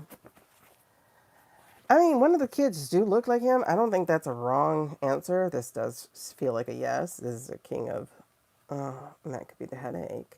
But that's not the right timing because she's saying she was an intern. And they're saying this was 2012? Is that what they said? 2012? Because she got married. I mean, it could be. Oh, sorry. But she got married. Who did Katie Miller intern for? But who was the intern? She interned for Paul Cook, a Republican, from 2013 to 2014. Okay, so when are they saying this affair began?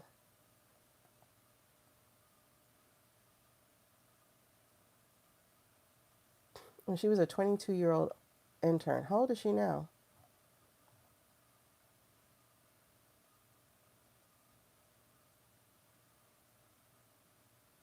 Okay, she went on to be communications director for Mike Pence. That was 2016 then. No, what year was that? 2020. Okay. So what happened between 2013 and 20... How old is she now?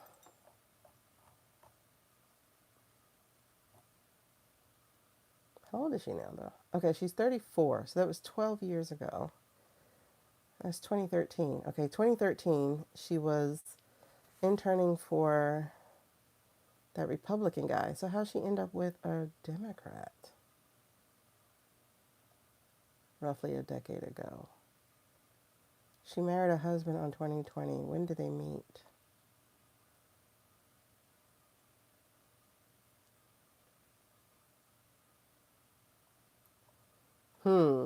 This is an interesting math question.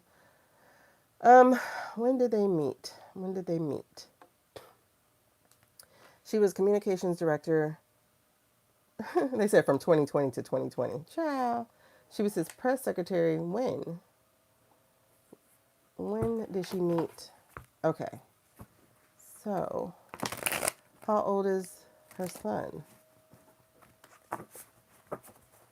Wait, I think we got that she was another one of the pregnant before married girls, didn't we?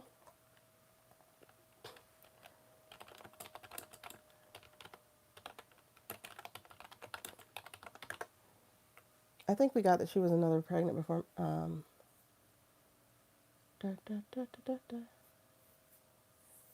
So she has 3 kids. A 3-year-old, a 2-year-old, and a 1-year-old. I could have swore you had kids before that. Yeah, she has 4 kids.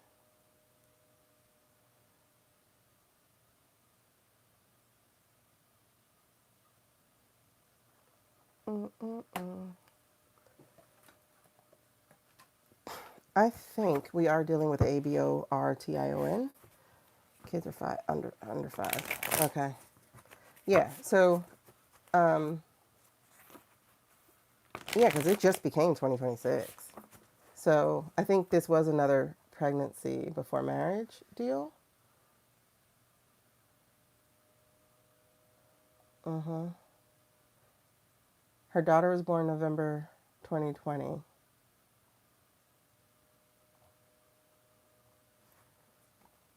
Her daughter was born November 2020. When did she get married? But I do think we're dealing with an ABOR. Daughter. Oh, sorry. I mean, can't you look this up online if you know what state they got married in? When did Katie? You should be able to look up their license, unless they hid it. It says they got married in February. Her daughter was born in November. Okay.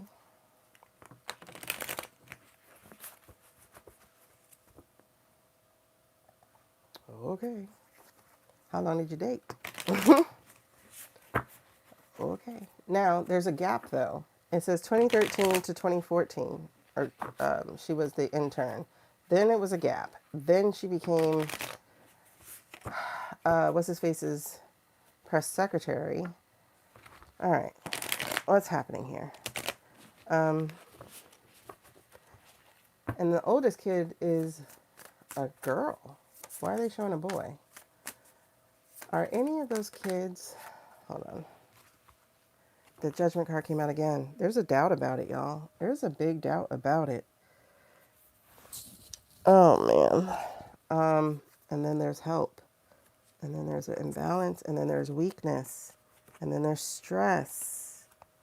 And then there's not having a personal transition here. And then there's the secret that is out, the one you walked away, the heartbreak, and the seed you buried.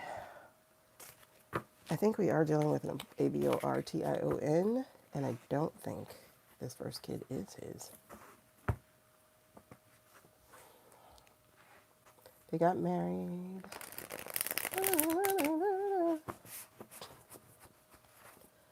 Spring 18.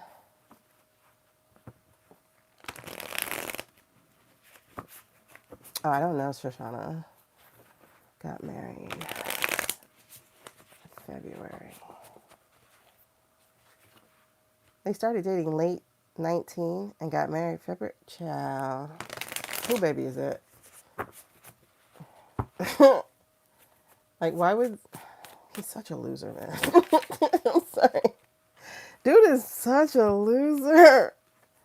Oh my God, a girl paid attention to me. Yeah, death and rebirth. Oh my gosh. I feel like... Now, mind you, I do think he did take advantage of her as an intern, for sure. But we got a death and rebirth here. We have the world incomplete. We have the 10 of Wands being overwhelmed, overburdened. We have the 6 of Cups in reverse. Being stagnant, stuck, unable to move on. We don't have personal power here. We don't have the wish here coming true, being done. We have a very foolish idea here. And we have this victory that comes after hitching a star. I guess he would be technically a star, because apparently she bragged about catching him. So technically a star in her moment of weakness, and there she is, the Empress. Yeah, girl. Hidden agenda, all of that. Again, no power, overthinking. All of these are bad. I don't think it's his. Look at this. 5 of Swords. 10 of Swords. Page of Wands in reverse. Ace of Swords in reverse. Ace of Wands in reverse. All that is fast, fast, fast, fast, fast. There's no way. And then these 3 majors. Hidden agenda, a pregnancy card, motherhood, and then the weakness card. I think he's her protector. And I think he knows that first child isn't his.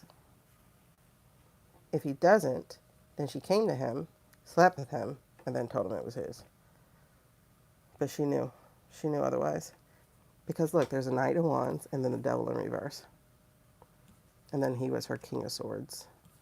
And she tries to survive this and sees getting him to marry her, kind of some sort of justice, because now she's over him, over Swally.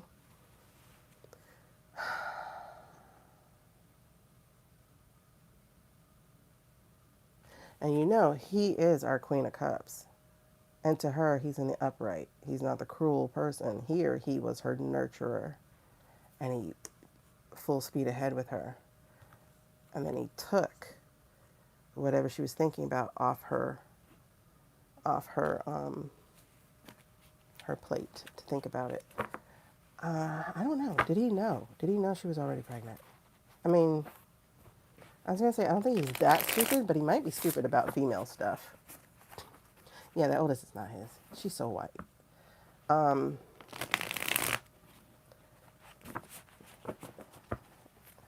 Oh, young girls spoke on the phone first, met in phone call, met in person, introduced by nature. No, that sounds like a story they concocted.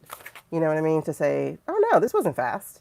That sounds absolutely like a story they concocted. Hey, beautiful.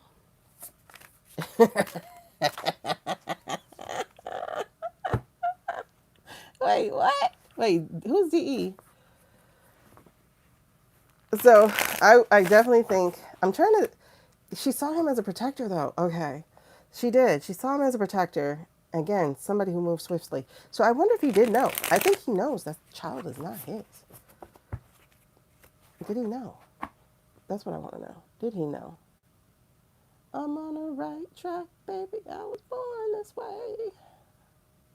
Oh my God, I'm hot. Okay, thank you. Who is Dirty D? I don't know what it is. Hold on. Did Stephen, he knew. Oh my God. I think he knew. Look, 9 of Cups, 10 of Cups. He saw it as his way of getting what he wanted. A family, a hot girl. Child, he moved quickly to marry her. Yes, he did. Look at that. Queen of Wands. Look at that. I will take care of that child. I will take it all off of you. Because she was stressing out about it. And now they're really stressing about it because people are putting some stuff together. Because karma is coming for them. This is interesting because the 2 of Pentacles, again, not able to juggle it, and judgment coming, and your star is actually not the wish you thought it was. The victory is not the wish you thought it was. And what you thought you were cultivating is not sprouting the way you thought it was going to be. Look who's back. Swally. You can't get rid of him. Swally. It has opened a new can of worms into your heartbreak and the deal you had with the devil and the secret that you're carrying. I mean, I think it'd be hard for her to get justice for this. I do think he manipulated her. I do think he took advantage of her. I definitely do. And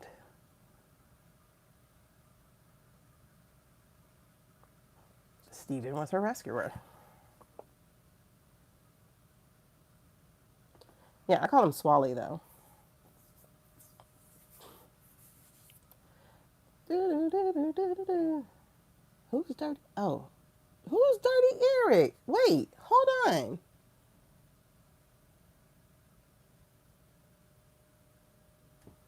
Sean, what you talking about?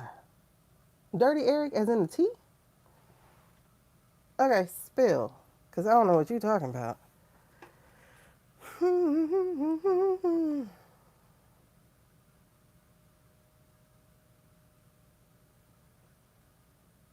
She slept with a man who looked like he got an STD. Yes, he does. He does look dirty. Dirty. This is interesting.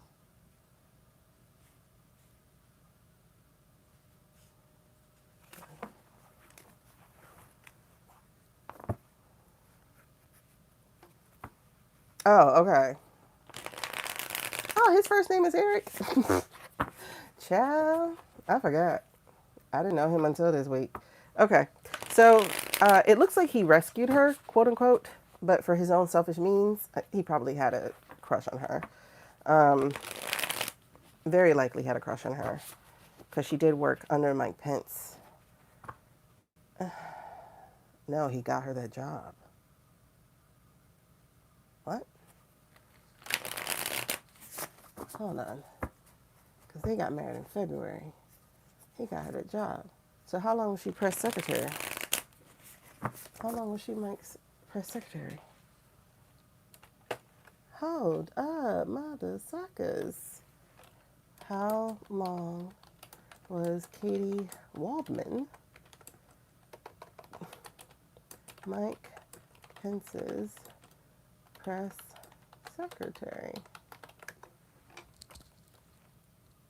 Start date, October 1st, 2019. What?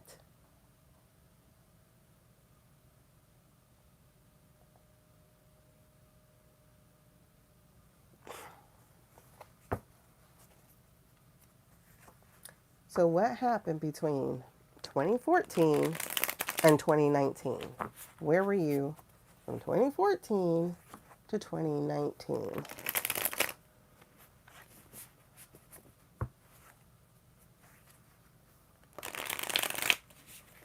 That's so funny. Apparently, ABC News broke the thing that Katie had COVID in May of 2020, but I don't remember reading it, and I was all over the news then. And that's so funny because that's when they were trying to press us back into work. I mean, back into school and everything. First baby looked like Swalls. But the baby is...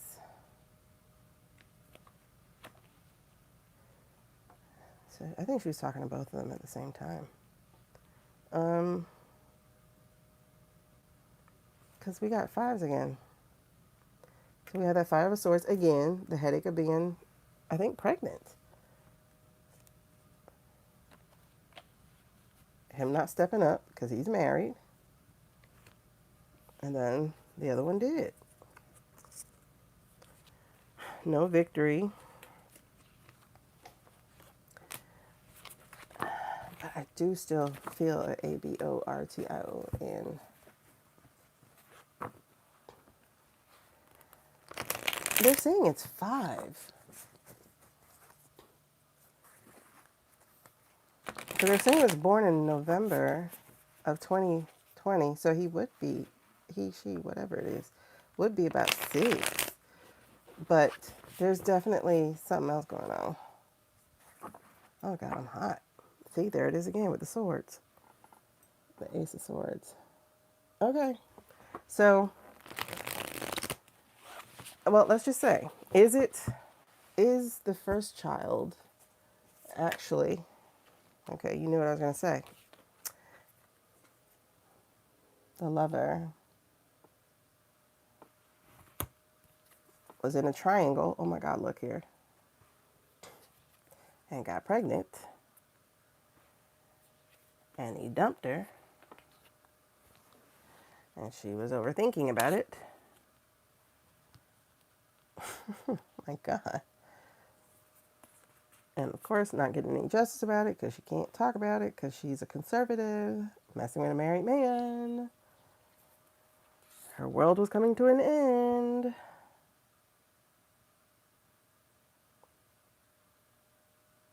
Oh, I think she was even getting judged by her boss, Mike.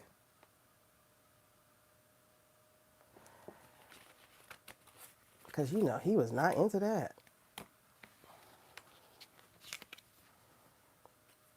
And then look, everything she was working towards ruined. He's not leaving his wife. Oh my God. But there's a seed planted and a seed that's going to grow. Having to leave the comfort zone. Go to something really silly. I wonder if Narco pushed her that way. Hey, have you considered that boy? The penis looking one. Oh, okay. Da, da, da, da, da, da, da, da. Yeah, so he definitely had, there he is. He definitely had his eye on her that whole time. Interesting. And I don't think she liked him, to be honest. She was not into the cruelty. I wonder if she was before or after the Chinese spy. Which one? There's that damn Ten of Swords. This swords keeps showing up. What is the betrayal besides just Swally? There's more to this. There is more to this. Oh, there is more to this. Because this also keeps showing up. I never show you him, but this is his fourth time popping up.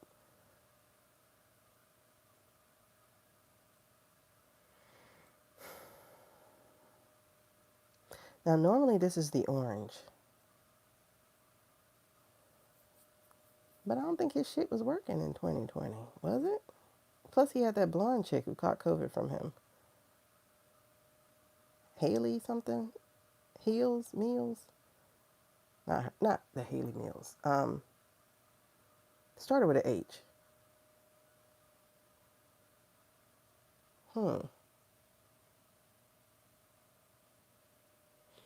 Well, I think she was raised with, because she's adopted, if I'm not mistaken. So I think she was raised with those Jewish parents.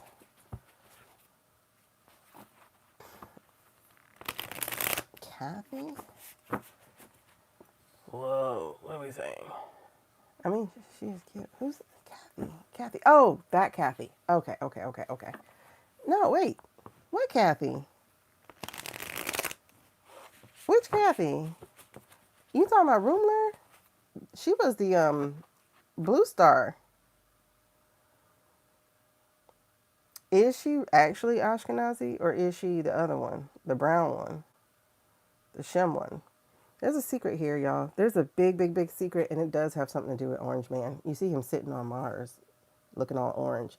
There's something really big that deals with him as well. How does that tie into Katie? How does this tie into any of that? Why did he keep coming up? She could be the darker Jew, the Shem one, the one that they have the apartheid from. Oh, Elise. You have to remember, Suze, that they make a lot of this shit up. You know, they're actually covering a lot of tracks. Hold on. Knight of Wands. Is she tied to... Okay. Y'all said she worked over DHS.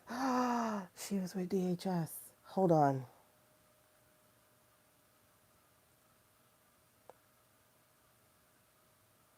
Nah, them kids would have come out really ugly if they were his.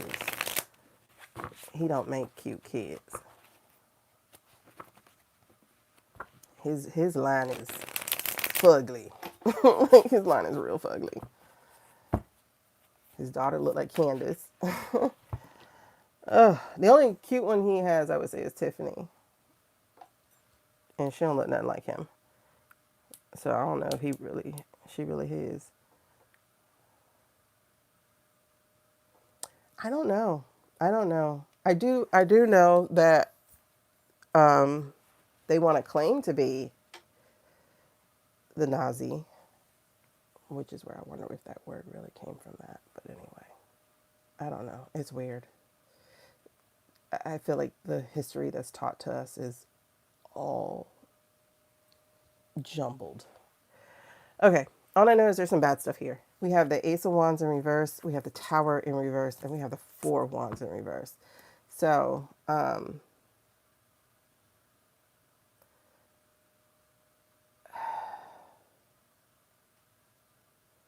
why would you stay with that if you know what's going on with those children who got lost? If she was with DHS as a press secretary? Yeah. Choices. You know what? I mean, she does have some bad stuff. And And by bad stuff, I mean character changing type of stuff with her life, like being adopted, being in these type of spaces, also feeling like an outsider because she was brown. She does tend to go whiter now, like lighten up her pictures and stuff, but she's brown.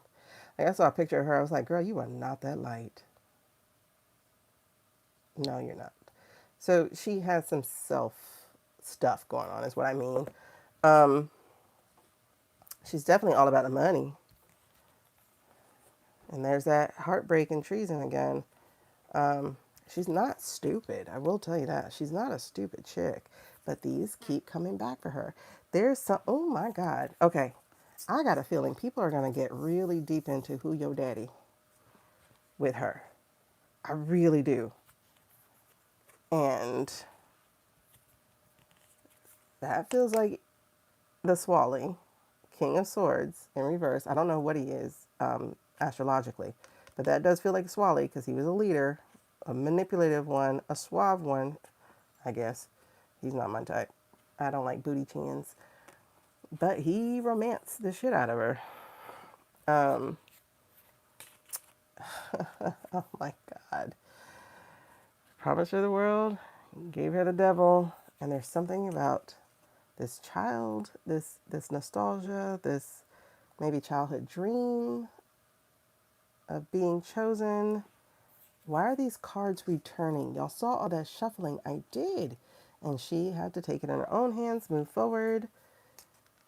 But here's a hidden agenda, going after that guy because she's broken up with her lover.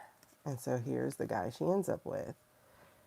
And that gave her power and protection as the seed grew. And it also gave her the MAGA community to surround her.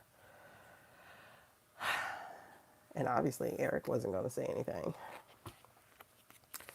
Eric was going to keep his mouth tight, shut. But now, these same cards, there's 78 cards in here, and I shuffle, and the same ones returned. There's the Five of Pentacles. Shut out. Girl, they finna talk about you like a dog. And that Seven of Pentacles, the things she was cultivating, trying to grow, the respectability, all that stuff is finna go. But like I said, she's gonna come out swinging, and she's gonna put somebody under that bus. Oh, she gonna put somebody under that bus. When I tell you, she is. But look, everybody gonna get that karma. That's what I'm saying. We said they were gonna go down. We said they were going to go down. Because what happened with Barbeau's basket and all that other beautiful stuff is the dial turned. All right. She's not the only one finna get it. She's not the only one who's finna get it. I can feel that through my bones. Okay. She all got all the biatchiness. Look.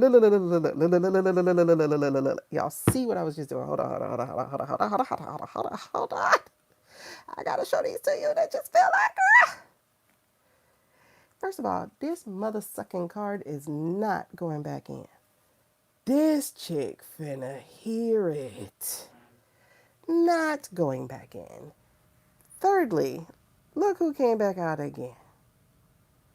Thirdly, look who came back out again. Oh my God. When I say this burden is going to weigh too heavily on her. Yes, it will. Oh, look who came back again. La Luna. Okay, is it going to happen around the full moon?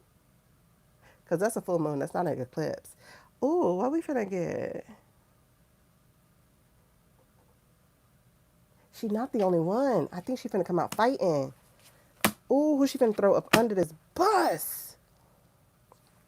She's throwing somebody under this bus. It might be Blondie. But here comes the Ten of Swords again. Oh, she finna betray somebody's trust to try to get this heat off of her. Okay, got it. Look. Yep. She finna open. Listen, this is Knight of Pentacles, right? Y'all know sometimes the Knight of Pentacles count as the mercenary knight, but if we're going by this card, you see him dropping seeds everywhere he go, trying to plant other kind of things, not her ace of pentacles, but something else. Wait. What'd you say? Her parents had some high-profile cases, including first of its appellate victory that established a binding legal precedent regarding the rights of property developers and condominium owners. Was that at the time of a certain AG by the name of Blondie? Was that time? Listen. Oh my God. Who dropped this tea? Okay. She ain't done. Listen, she ain't done. It's finna come out. Look, she trying to avoid it, but she didn't get ahead of it. She A, A, B, C, D, E, F, G, H, I, J, K, it ain't me. You got Blondie hit too? Well, let's look at the girl. What you doing, Blondie? What you doing, Blondie? I don't know. I want to read on Blanche one more time too, y'all, because something feel like it's brewing. Look, she came out. She came out again. And I think it is something to do with Mr. Steven. Or maybe this case here. Because here, y'all, why are the same cards? I promise you there's 78 cards in this deck. I promise you. I promise you. But I got the same exact cards back out. So I think there is a tie into this particular case. Because I have the exact same cards out.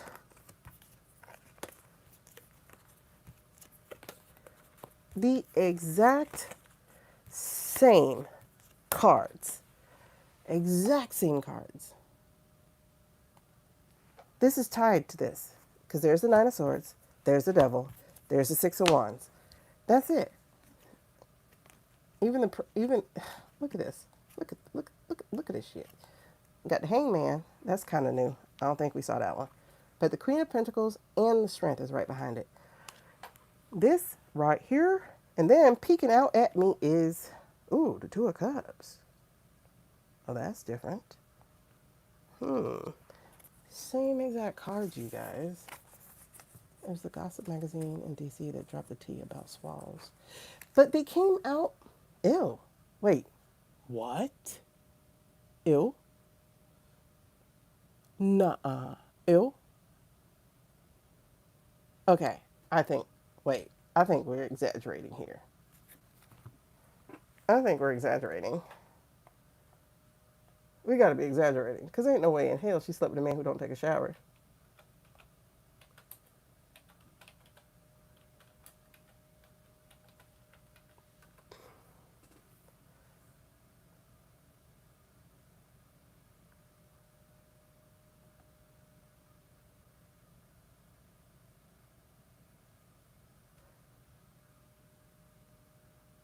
Oh, wow.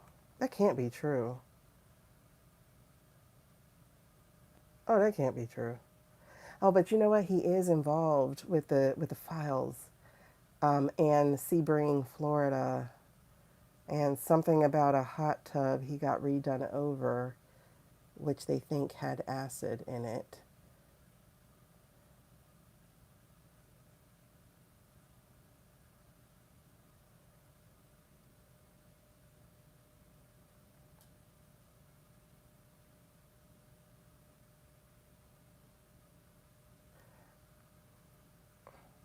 Bannon, though?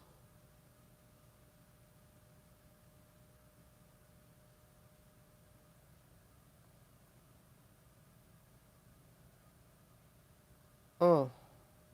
Oh, sorry. Like, my face cannot fix. Ew, Steven's a Leo Virgo cusp. His birthday's on the 23rd. His birthday's on the 23rd. Y'all, remember that 23rd is something big. 22nd, 23rd. Ugh. No, yeah, Bannon had something about acid in a hot tub. I can't remember all of it. I do remember it was in the file stuff. And I do remember, like, something about Sebring, Florida. You know, the place that you don't have to say who's on your plane. That stuff. Something about a hot tub. Something in Florida. It was some grossness. And it was like, why would you use acid? Oh, for dissolving bones. Okay. Okay, first of all, this is all tied to the files. That's the crazy shit. That's why we kept getting the Six of Cups. I was like, why am I getting the Six of Cups? Why am I getting the Six of Cups? It's the files. Y'all saw how many times the Six of Cups came out. It's the files. It's the files. I freaking forgot the Six of Cups was our files card, was our kids card. Yes, the thing that they're trying to hide and keep from coming out. Baby, I don't use you for these dirty things. I'm going to put you away, okay? Because, yeah, look at the judgment. Look at the judgment. Why the cards keep coming the same? I'm putting you away, okay? You are not for this dirtiness. I was just trying to see what we were doing with the election, and then you started talking, and you can't be doing that. I got to keep you clean. You will get cleansed at the next full moon, honey. Like, I'll try to keep a certain deck clean of them, because that's our card. Okay. Tell me who you want me to go to. Okay.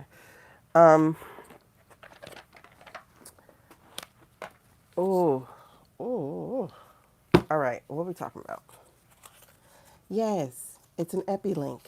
The Six of Cups showed up every single time, and I'm like, why are you here? Okay. Is he in your mind? Is he in your memory? And I'm like, no, that's not it. That's not it. That's not it.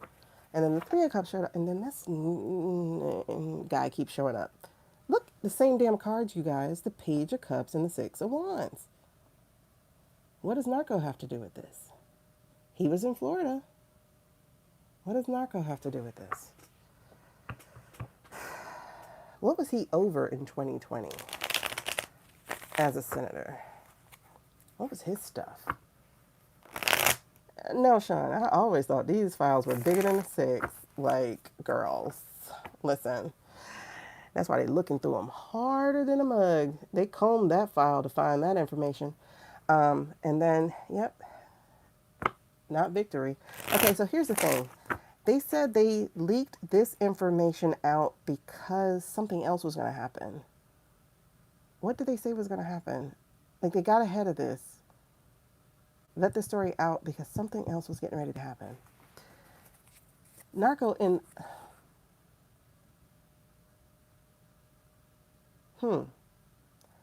Why the hell I just got boys? That's weird. Definitely lies. There's definitely some big lie here. And you're about to be isolated. Ooh, the parents are getting louder. I hear the saxophones. I hear the saxophones. And I'm like so happy because the Ten of Swords just said the light is at the end of the tunnel, you guys. The Ten of Swords said the light is at the end of the tunnel.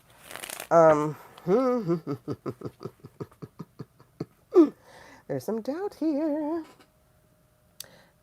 Oh, intelligence. So he was acting chairman of intelligence.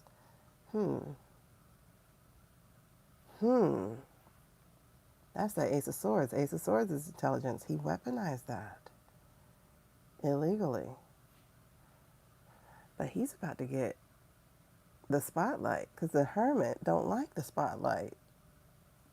He's about to get fingers pointing at him.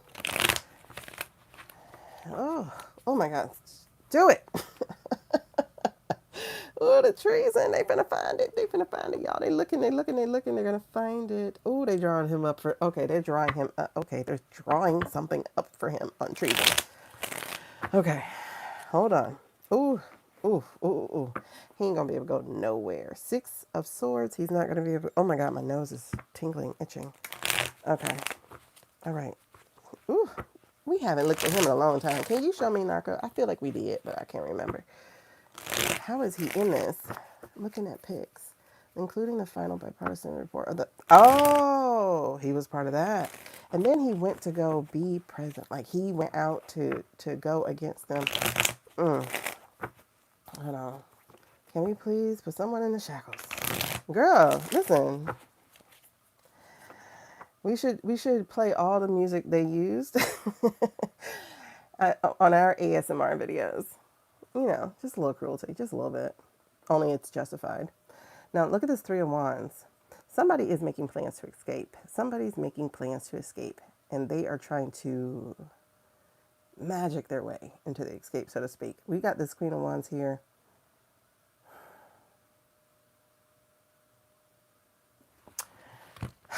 That's interesting. What would I say for a Queen of Wands? What else can I say for a Queen of Wands? He's trying to move. He's trying to get something happening. Queen of Wands is Ira. Hold on. What are you trying to do? Queen of Wands is Ira. It's Persia. Queen of Wands is Persia.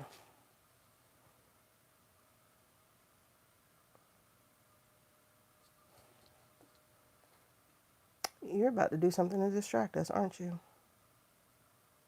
He's got plans. It says adventure awaits on this card. He's got plans.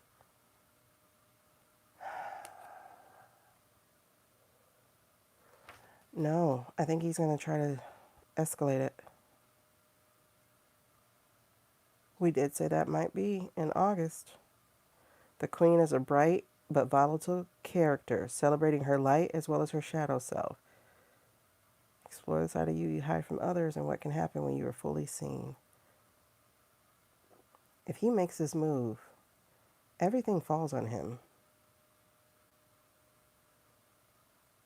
If he makes this move and it doesn't go well, everything's going to fall on him.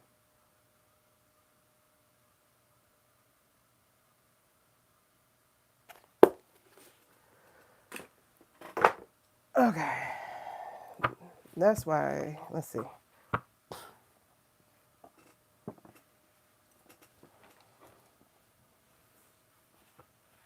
Oh, really? How many is he up to now? Last I saw he was up to 14. What is he into? Yeah, I think he's about to get backed into a corner. Tell me what's happening with Narco Coolio. Why is he showing? Look at this, girl. This that Wheel of Fortune. And again, them plans. But this time the plan's not happening. Yes, not rational. The other word for Queen of Wands, even in the upright, was disorganized. He is not a rational guy, but it does still come back to these files, these pedos. Not just the paper, but the pedos. And there's some karma coming here. I think he's about to be part of an assault. And I don't mean on the other country, I mean on informational assault. Because wands are also documents and evidence of the files. Y'all, I think some names are about to be spoken that don't normally get spoken. Because now that we have a new AG, we know nothing's going to come out. So some people are now going to take it upon their own to make it come out, such as information about Katie. They were sitting on that information for a long time. And there's something else inside of Fauci's diaries. Yes. Something's here. There's definitely information they're trying to keep hidden, especially this GOV. The GOV. Okay. Whoa. What are we talking about here? Show me Narco, please. We're going to do a spread on Narco. We'll do a spread. Are we using these? What is that? Okay. When I say he's about to be part of a bombardment, he's about to be part of a bombardment. Look here. 10 of Pentacles. Documents. Reverse. The Lovers. This is the Island Boys. These are, you see them pictures? Pictures, files, little hands with big hands. The Lovers. Yes, Narcs. And the Seven of Swords is paying the piper. Chickens coming home to roost. Consequences. Me action. Homeboy is about to be part of. Oh, whoa. What was behind? Oh, okay. What's behind here that just peeked out at me? The Four of Swords in reverse. Being put out to pasture. Oh, look, a secret. Bruh, this is crazy. And then there's Ira. I think Ira is going to drop some secrets on him. And the card that hit the table, he's not going to be able to wish his way out of this one. he's not going to be able to make his way out of this one. This is the Nine of Cups in reverse. I think Narco's about to find his spotlight. I said I was going to do a spread, but then all these cards just threw out at me. All right, so are we talking Narco with the boys? Was Narco a customer or a client? Is Narco in the photographic evidence? Is he in the photographic?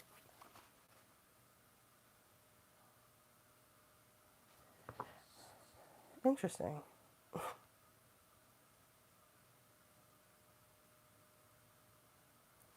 There's a government who has evidence on him.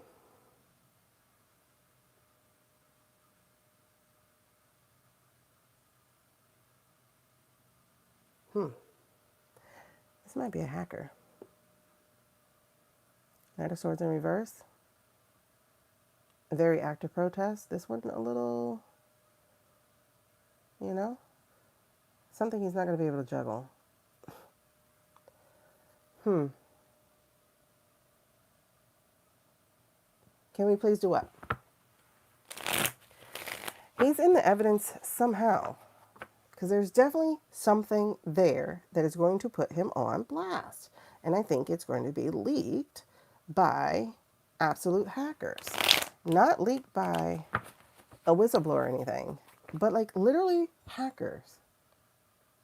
Hackers who are seeking to end him, his career, everything. And it's major. He doesn't think he can, oh my God. I just felt him swallowing again. You know, like that little dry swallow. I don't think he knows whether or not he can dance out of this one.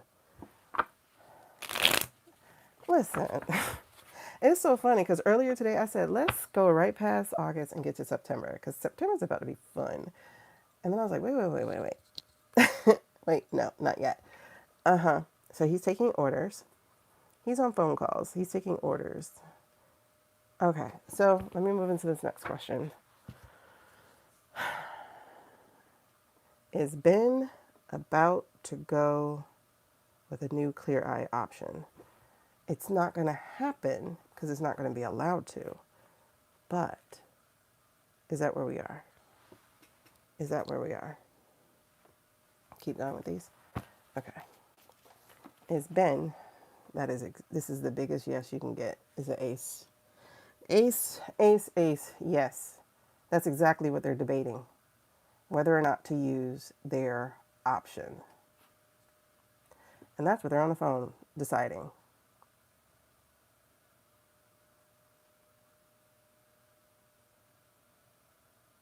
Okay, so what's going to happen?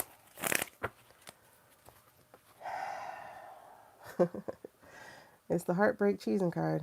A C? C what? You have to remember, Ben is worse than Yahoo. Ben was raised on the teat of hate. Because apparently his mother was assaulted by some Lebanese people.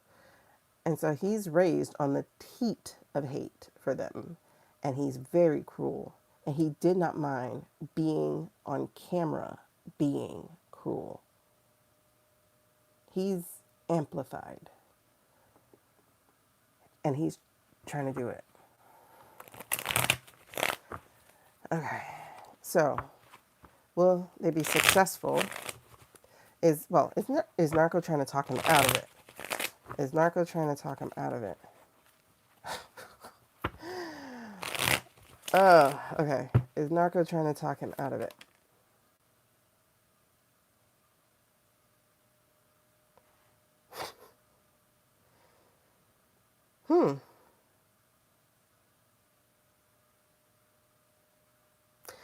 Okay. I'm looking at the Five of Swords. They are in conflict about this. Yes, they absolutely are. And the Three of Swords. That's definitely treason. And then, what is this? The Emperor. This is Ben, thinking he's the shit here. So they are in big big conflict. This thing says past due. So he's like, I've been waiting. This thing says now.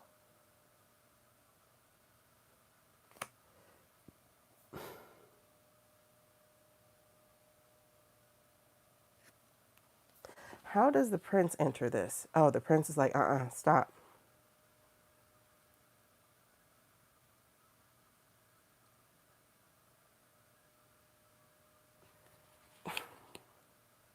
It's really interesting because this is how the card that flew out came out. This is the Queen of Cups. It landed exactly like this. Um, Now, this is water compared to fire, right? So it feels like trying to be a calm spirit, trying to, you know, calm the dude down. However, it came out like this. So it's like, does he even want to do that? Like I guess he's trying to go on record as to doing that. But like, is he saying, no, please stop, don't do that?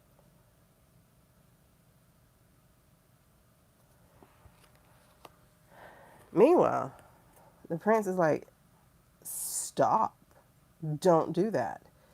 But what the prince doesn't realize is the prince is part of the greater ice real plan. His land. Nobody cares about him. There's a Queen of Pentacles here, and a Two of Cups here, and then Devil reversed, Ace of Pentacles reversed, so it's not going through. In fact, there's a trap here, and it doesn't move forward. Okay, thank you. It's not moving forward. It's not going to move forward. But it's close, you guys. Like, it feels like I just want to push the button. It's close. Because the Eight of Pentacles just peeked itself out at me. So it's like trying to...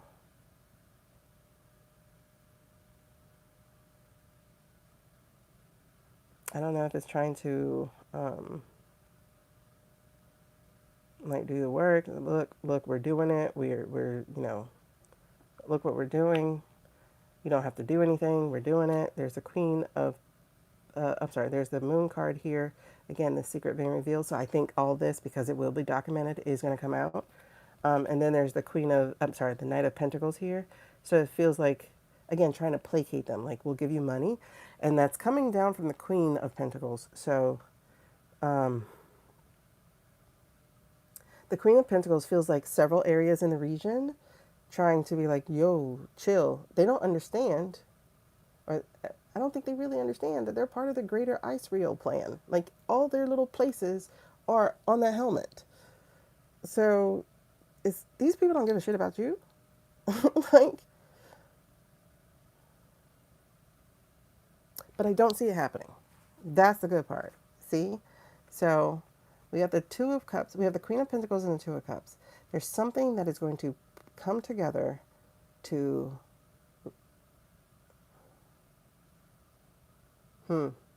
I feel galactical here. Yeah, I do. Okay. I feel galactical here. That's where the moon also comes in. Okay. I feel galactical here. I feel interference. And I feel like it is under a disguise because the the Knight of Cups comes out. And the Knight of Cups is often like my Trojan horse card. So this feels like somebody coming in, acting like they're some kind of way, but they're really not.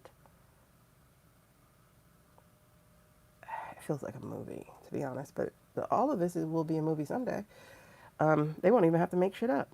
So they're just gonna, they'll be able to just take from notes. This feels like a disguise. Like it's it feels like a disguise. It feels like an interference here to weaken. There's a strength card to weaken and protect the people. There's our people card. Okay. I think it's to kill the plan. Actually, Ben might find himself in the urn. I think that's what's going to happen. I think Ben's going in the urn.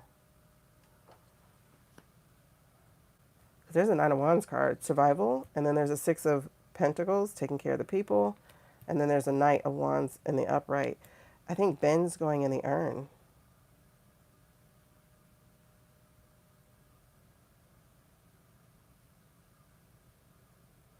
I think he's going in the urn.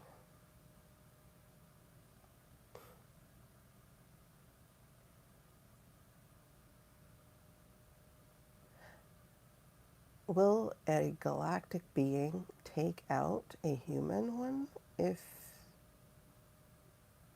they needed to?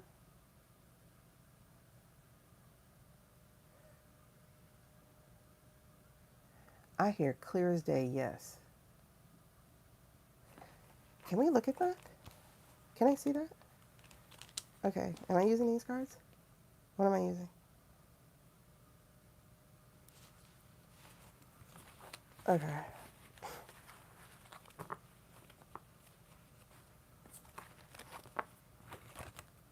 That's so... Whoa. Hold on.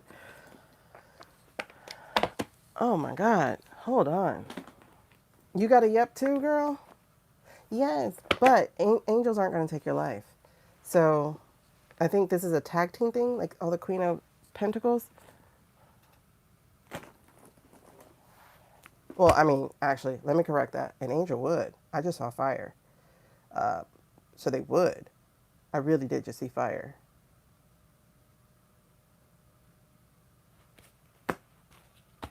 Where are they?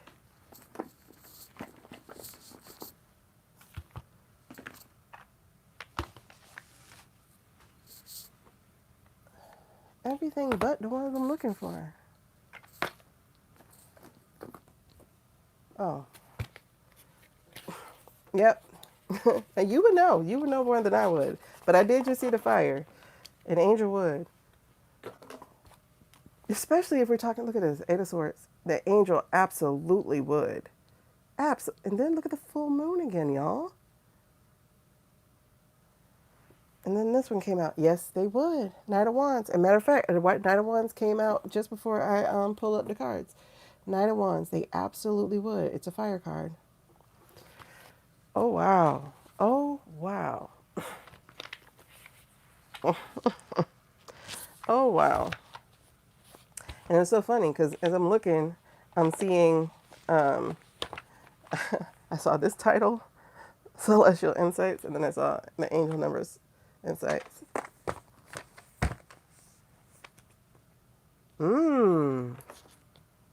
Now that's interesting. I'm not familiar with all those, but I did see fire. Like I said, I'm getting introduced to beings slowly. Slowly. But that just was very clear. Look at that. Justice. Justice. They absolutely would. Wow. I guess, duh, there's warrior angels. Oh my God. And I've seen those before. Yep, Seven of Swords. You got to pay the piper. Absolutely would. Love her sometimes, y'all. Okay. Is Ben headed for the urn? We'll put it that way. Oh my God. Three of Swords. Three of Swords.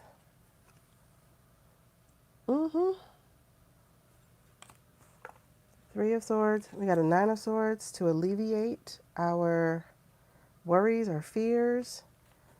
And again, out of the contract they have with us as humans. And there's the Eight of Cups. Walking away. Whoa. Oh my God. Whoa. Look at this. So the Chariot was here, basically to stop the Chariot, right? They would be stopping the Chariot. Look at this portal.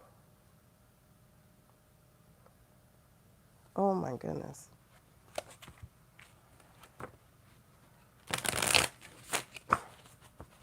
Okay. Is this... There's a star. It's definitely galactic help. It's definitely galactic help to stop the Chariot. Okay. So I'm getting so many chills. Is this the likely outcome? This feels fast. I can't tell you how fast, y'all. Fuck. I'm sorry. Hold on. Whoa.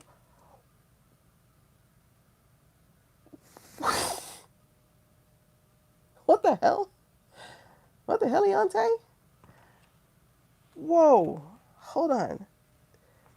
Bruh, oh my God. The card that flew out. Two, by the way. Two cards, because I didn't even see the second one, so I'm trying to pick this up. The card that flew out. Look at that card. The Tower.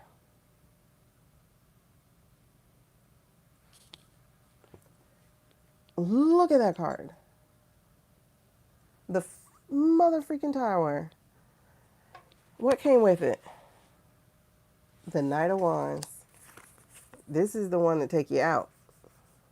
The Knight of Wands in reverse to stop that behavior. Then, look what else came out. The Galactics. But there's two swords here. Look at how this swords plays, man. So there's a Galactic and then there's an Angel. And then, y'all, the Death card.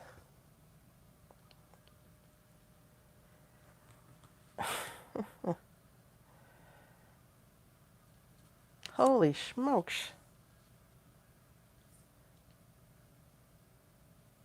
Ain't that crazy? We got two people, two groups looking out for us, y'all. We got the Star and the Angel.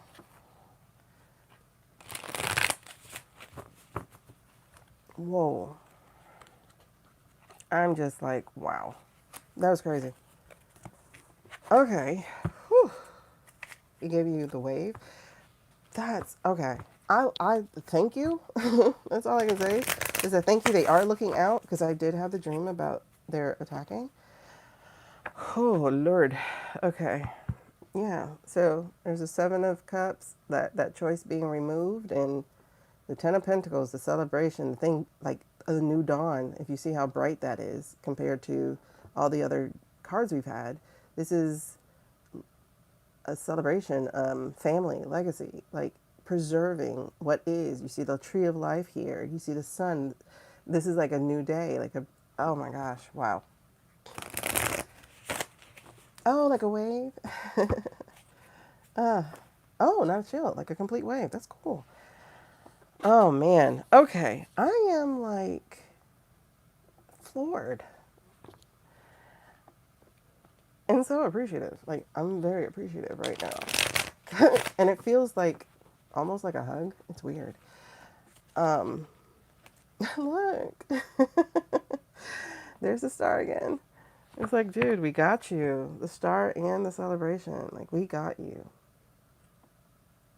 We got the Knight.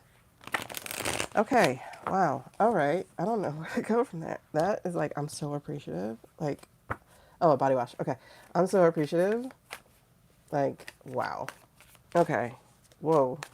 I almost want to end there because, yeah, let's do that. Let's just end there because, like, where the heck do we go after that one? Oh, jeez. I don't know. Why am I crying? That felt like we got you, babes. We got you. It won't be the end of the world. We got you. We got you. Ben is going to be in an urn. I'm okay with that. Right? I don't remember Star Wars at all. I think there are Ewoks, though. The little brown guys. I guess I remember something.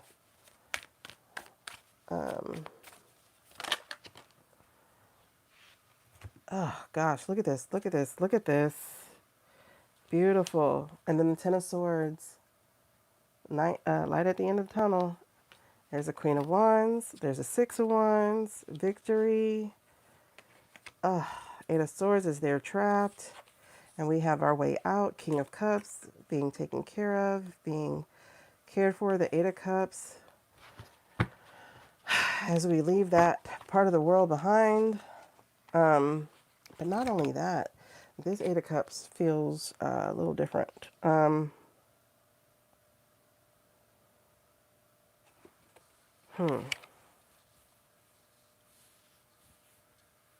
Okay.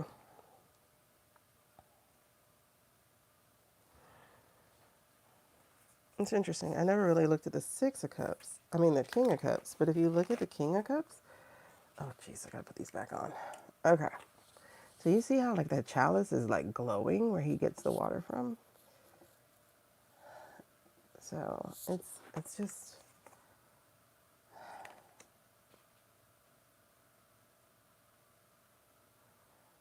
there are other entities as well.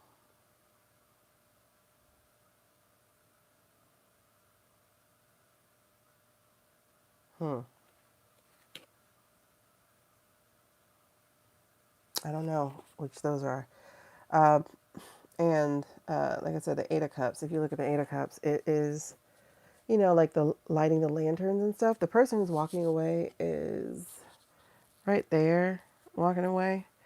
But it doesn't give you that feeling of sadness. It gives you a more hopeful feeling, and like an honoring of the dead, even. Uh,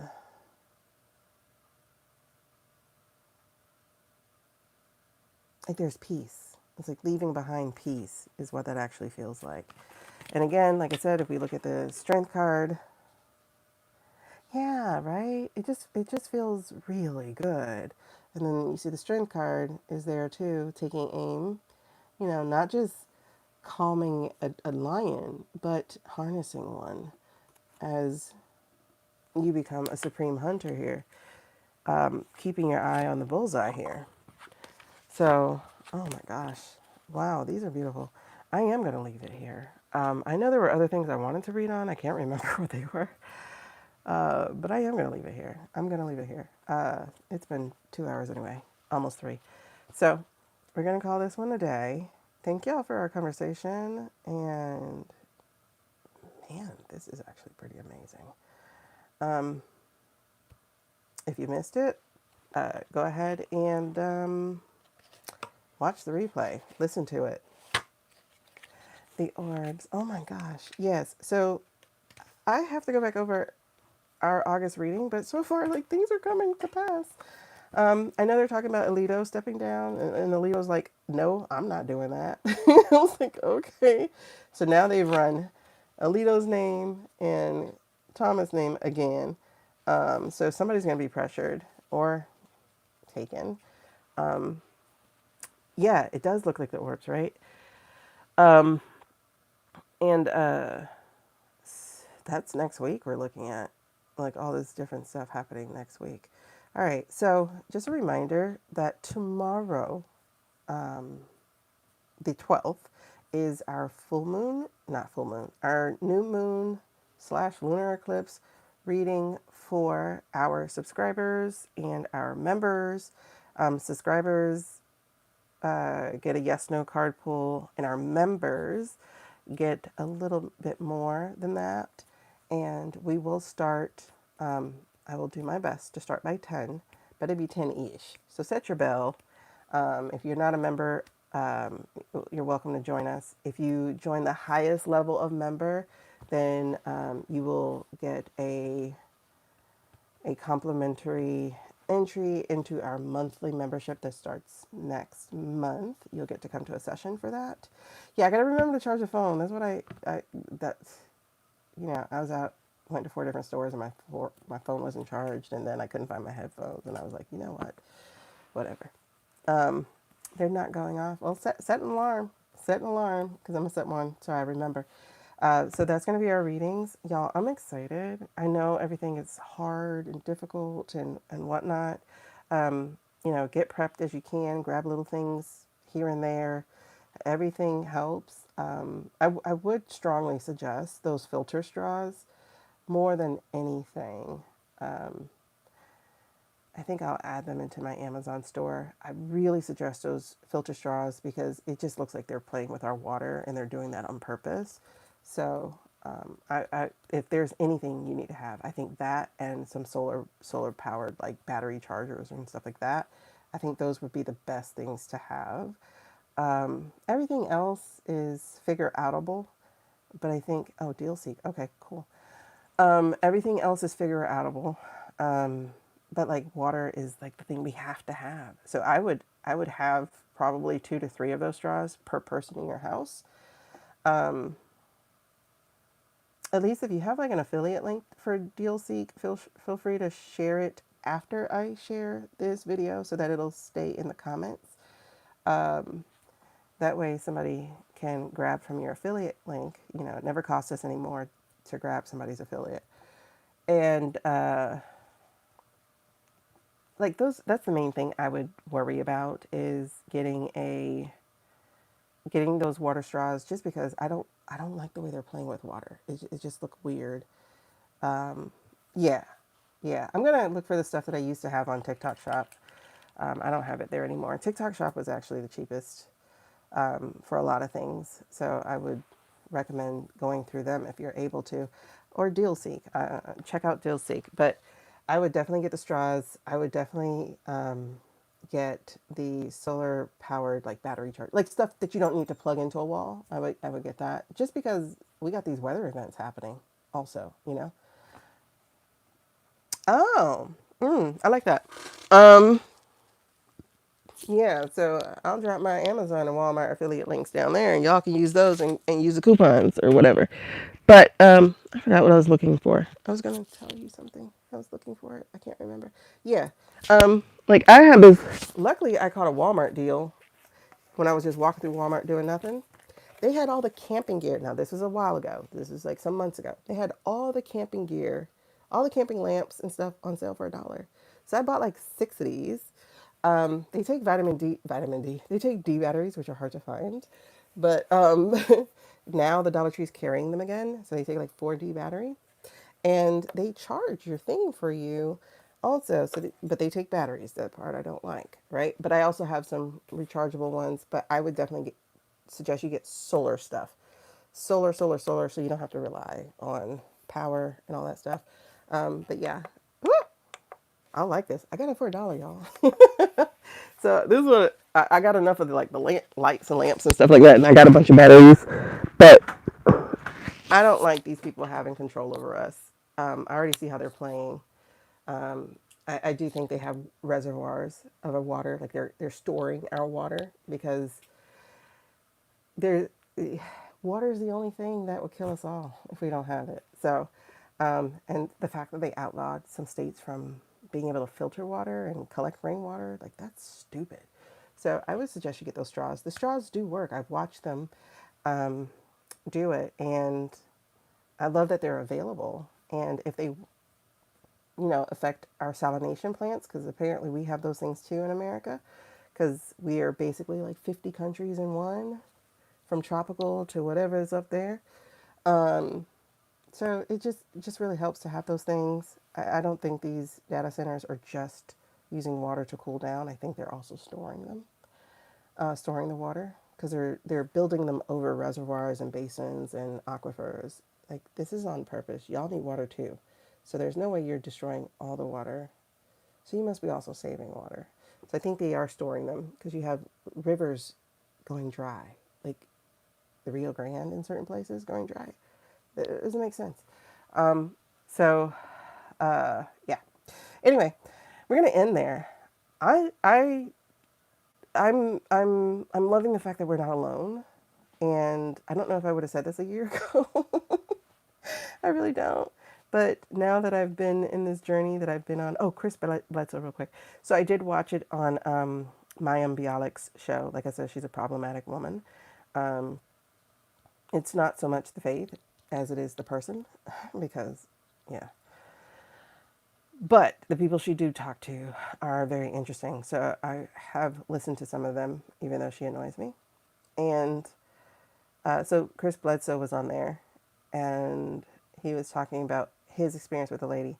But then I ended up on a podcast with his son who experienced it too the same night. And his son was terrified shitless of it.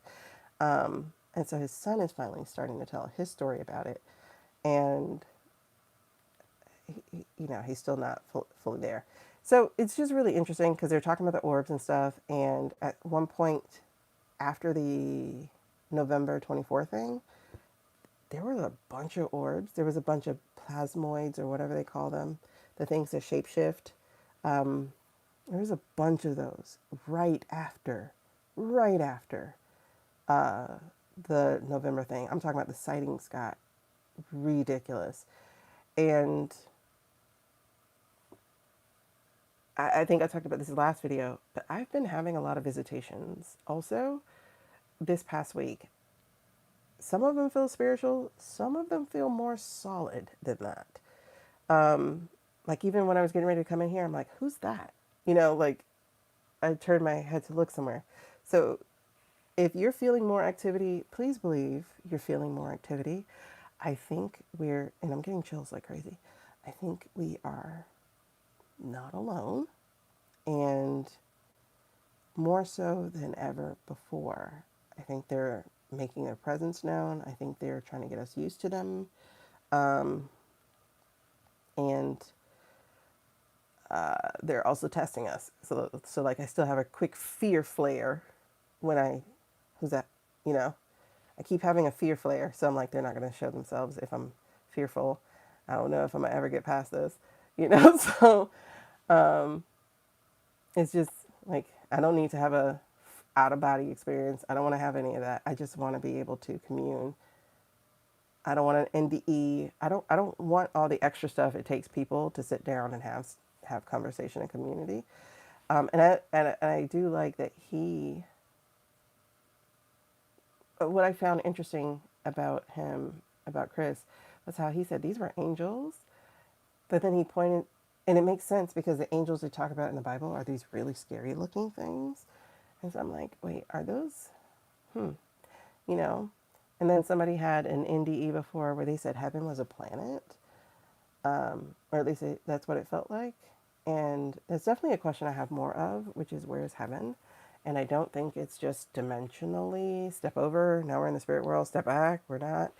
I don't know. And I haven't sat down to know. I will be honest there. I haven't. I actually was supposed to do that last night. I felt the calling to do that last night, to sit and to try to receive and journal and whatnot, and I did not. I kept myself busy. So, if you are feeling the same way, if you are feeling more activity, if you are catching more things out the corner of your eye or feeling a presence, you're right.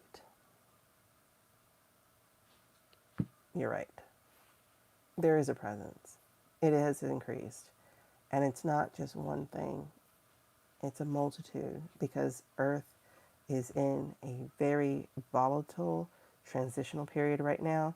And even Earth herself is experiencing it.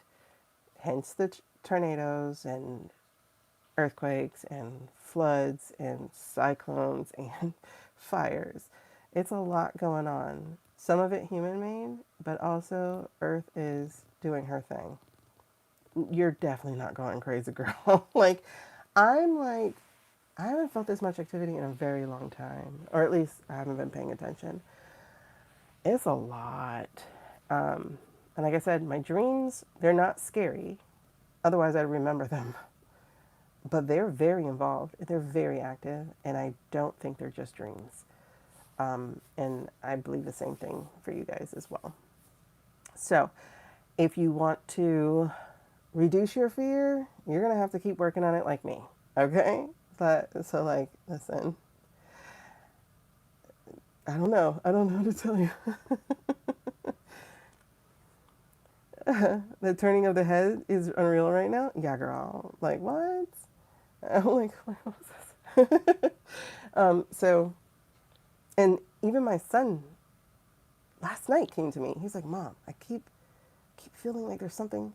And I told you, my daughter, so I'm like, okay, y'all are picking it up too. Okay, good. Good, all right. Don't be afraid, just say your prayer. and go to bed, you know. But um, we got it in our reading.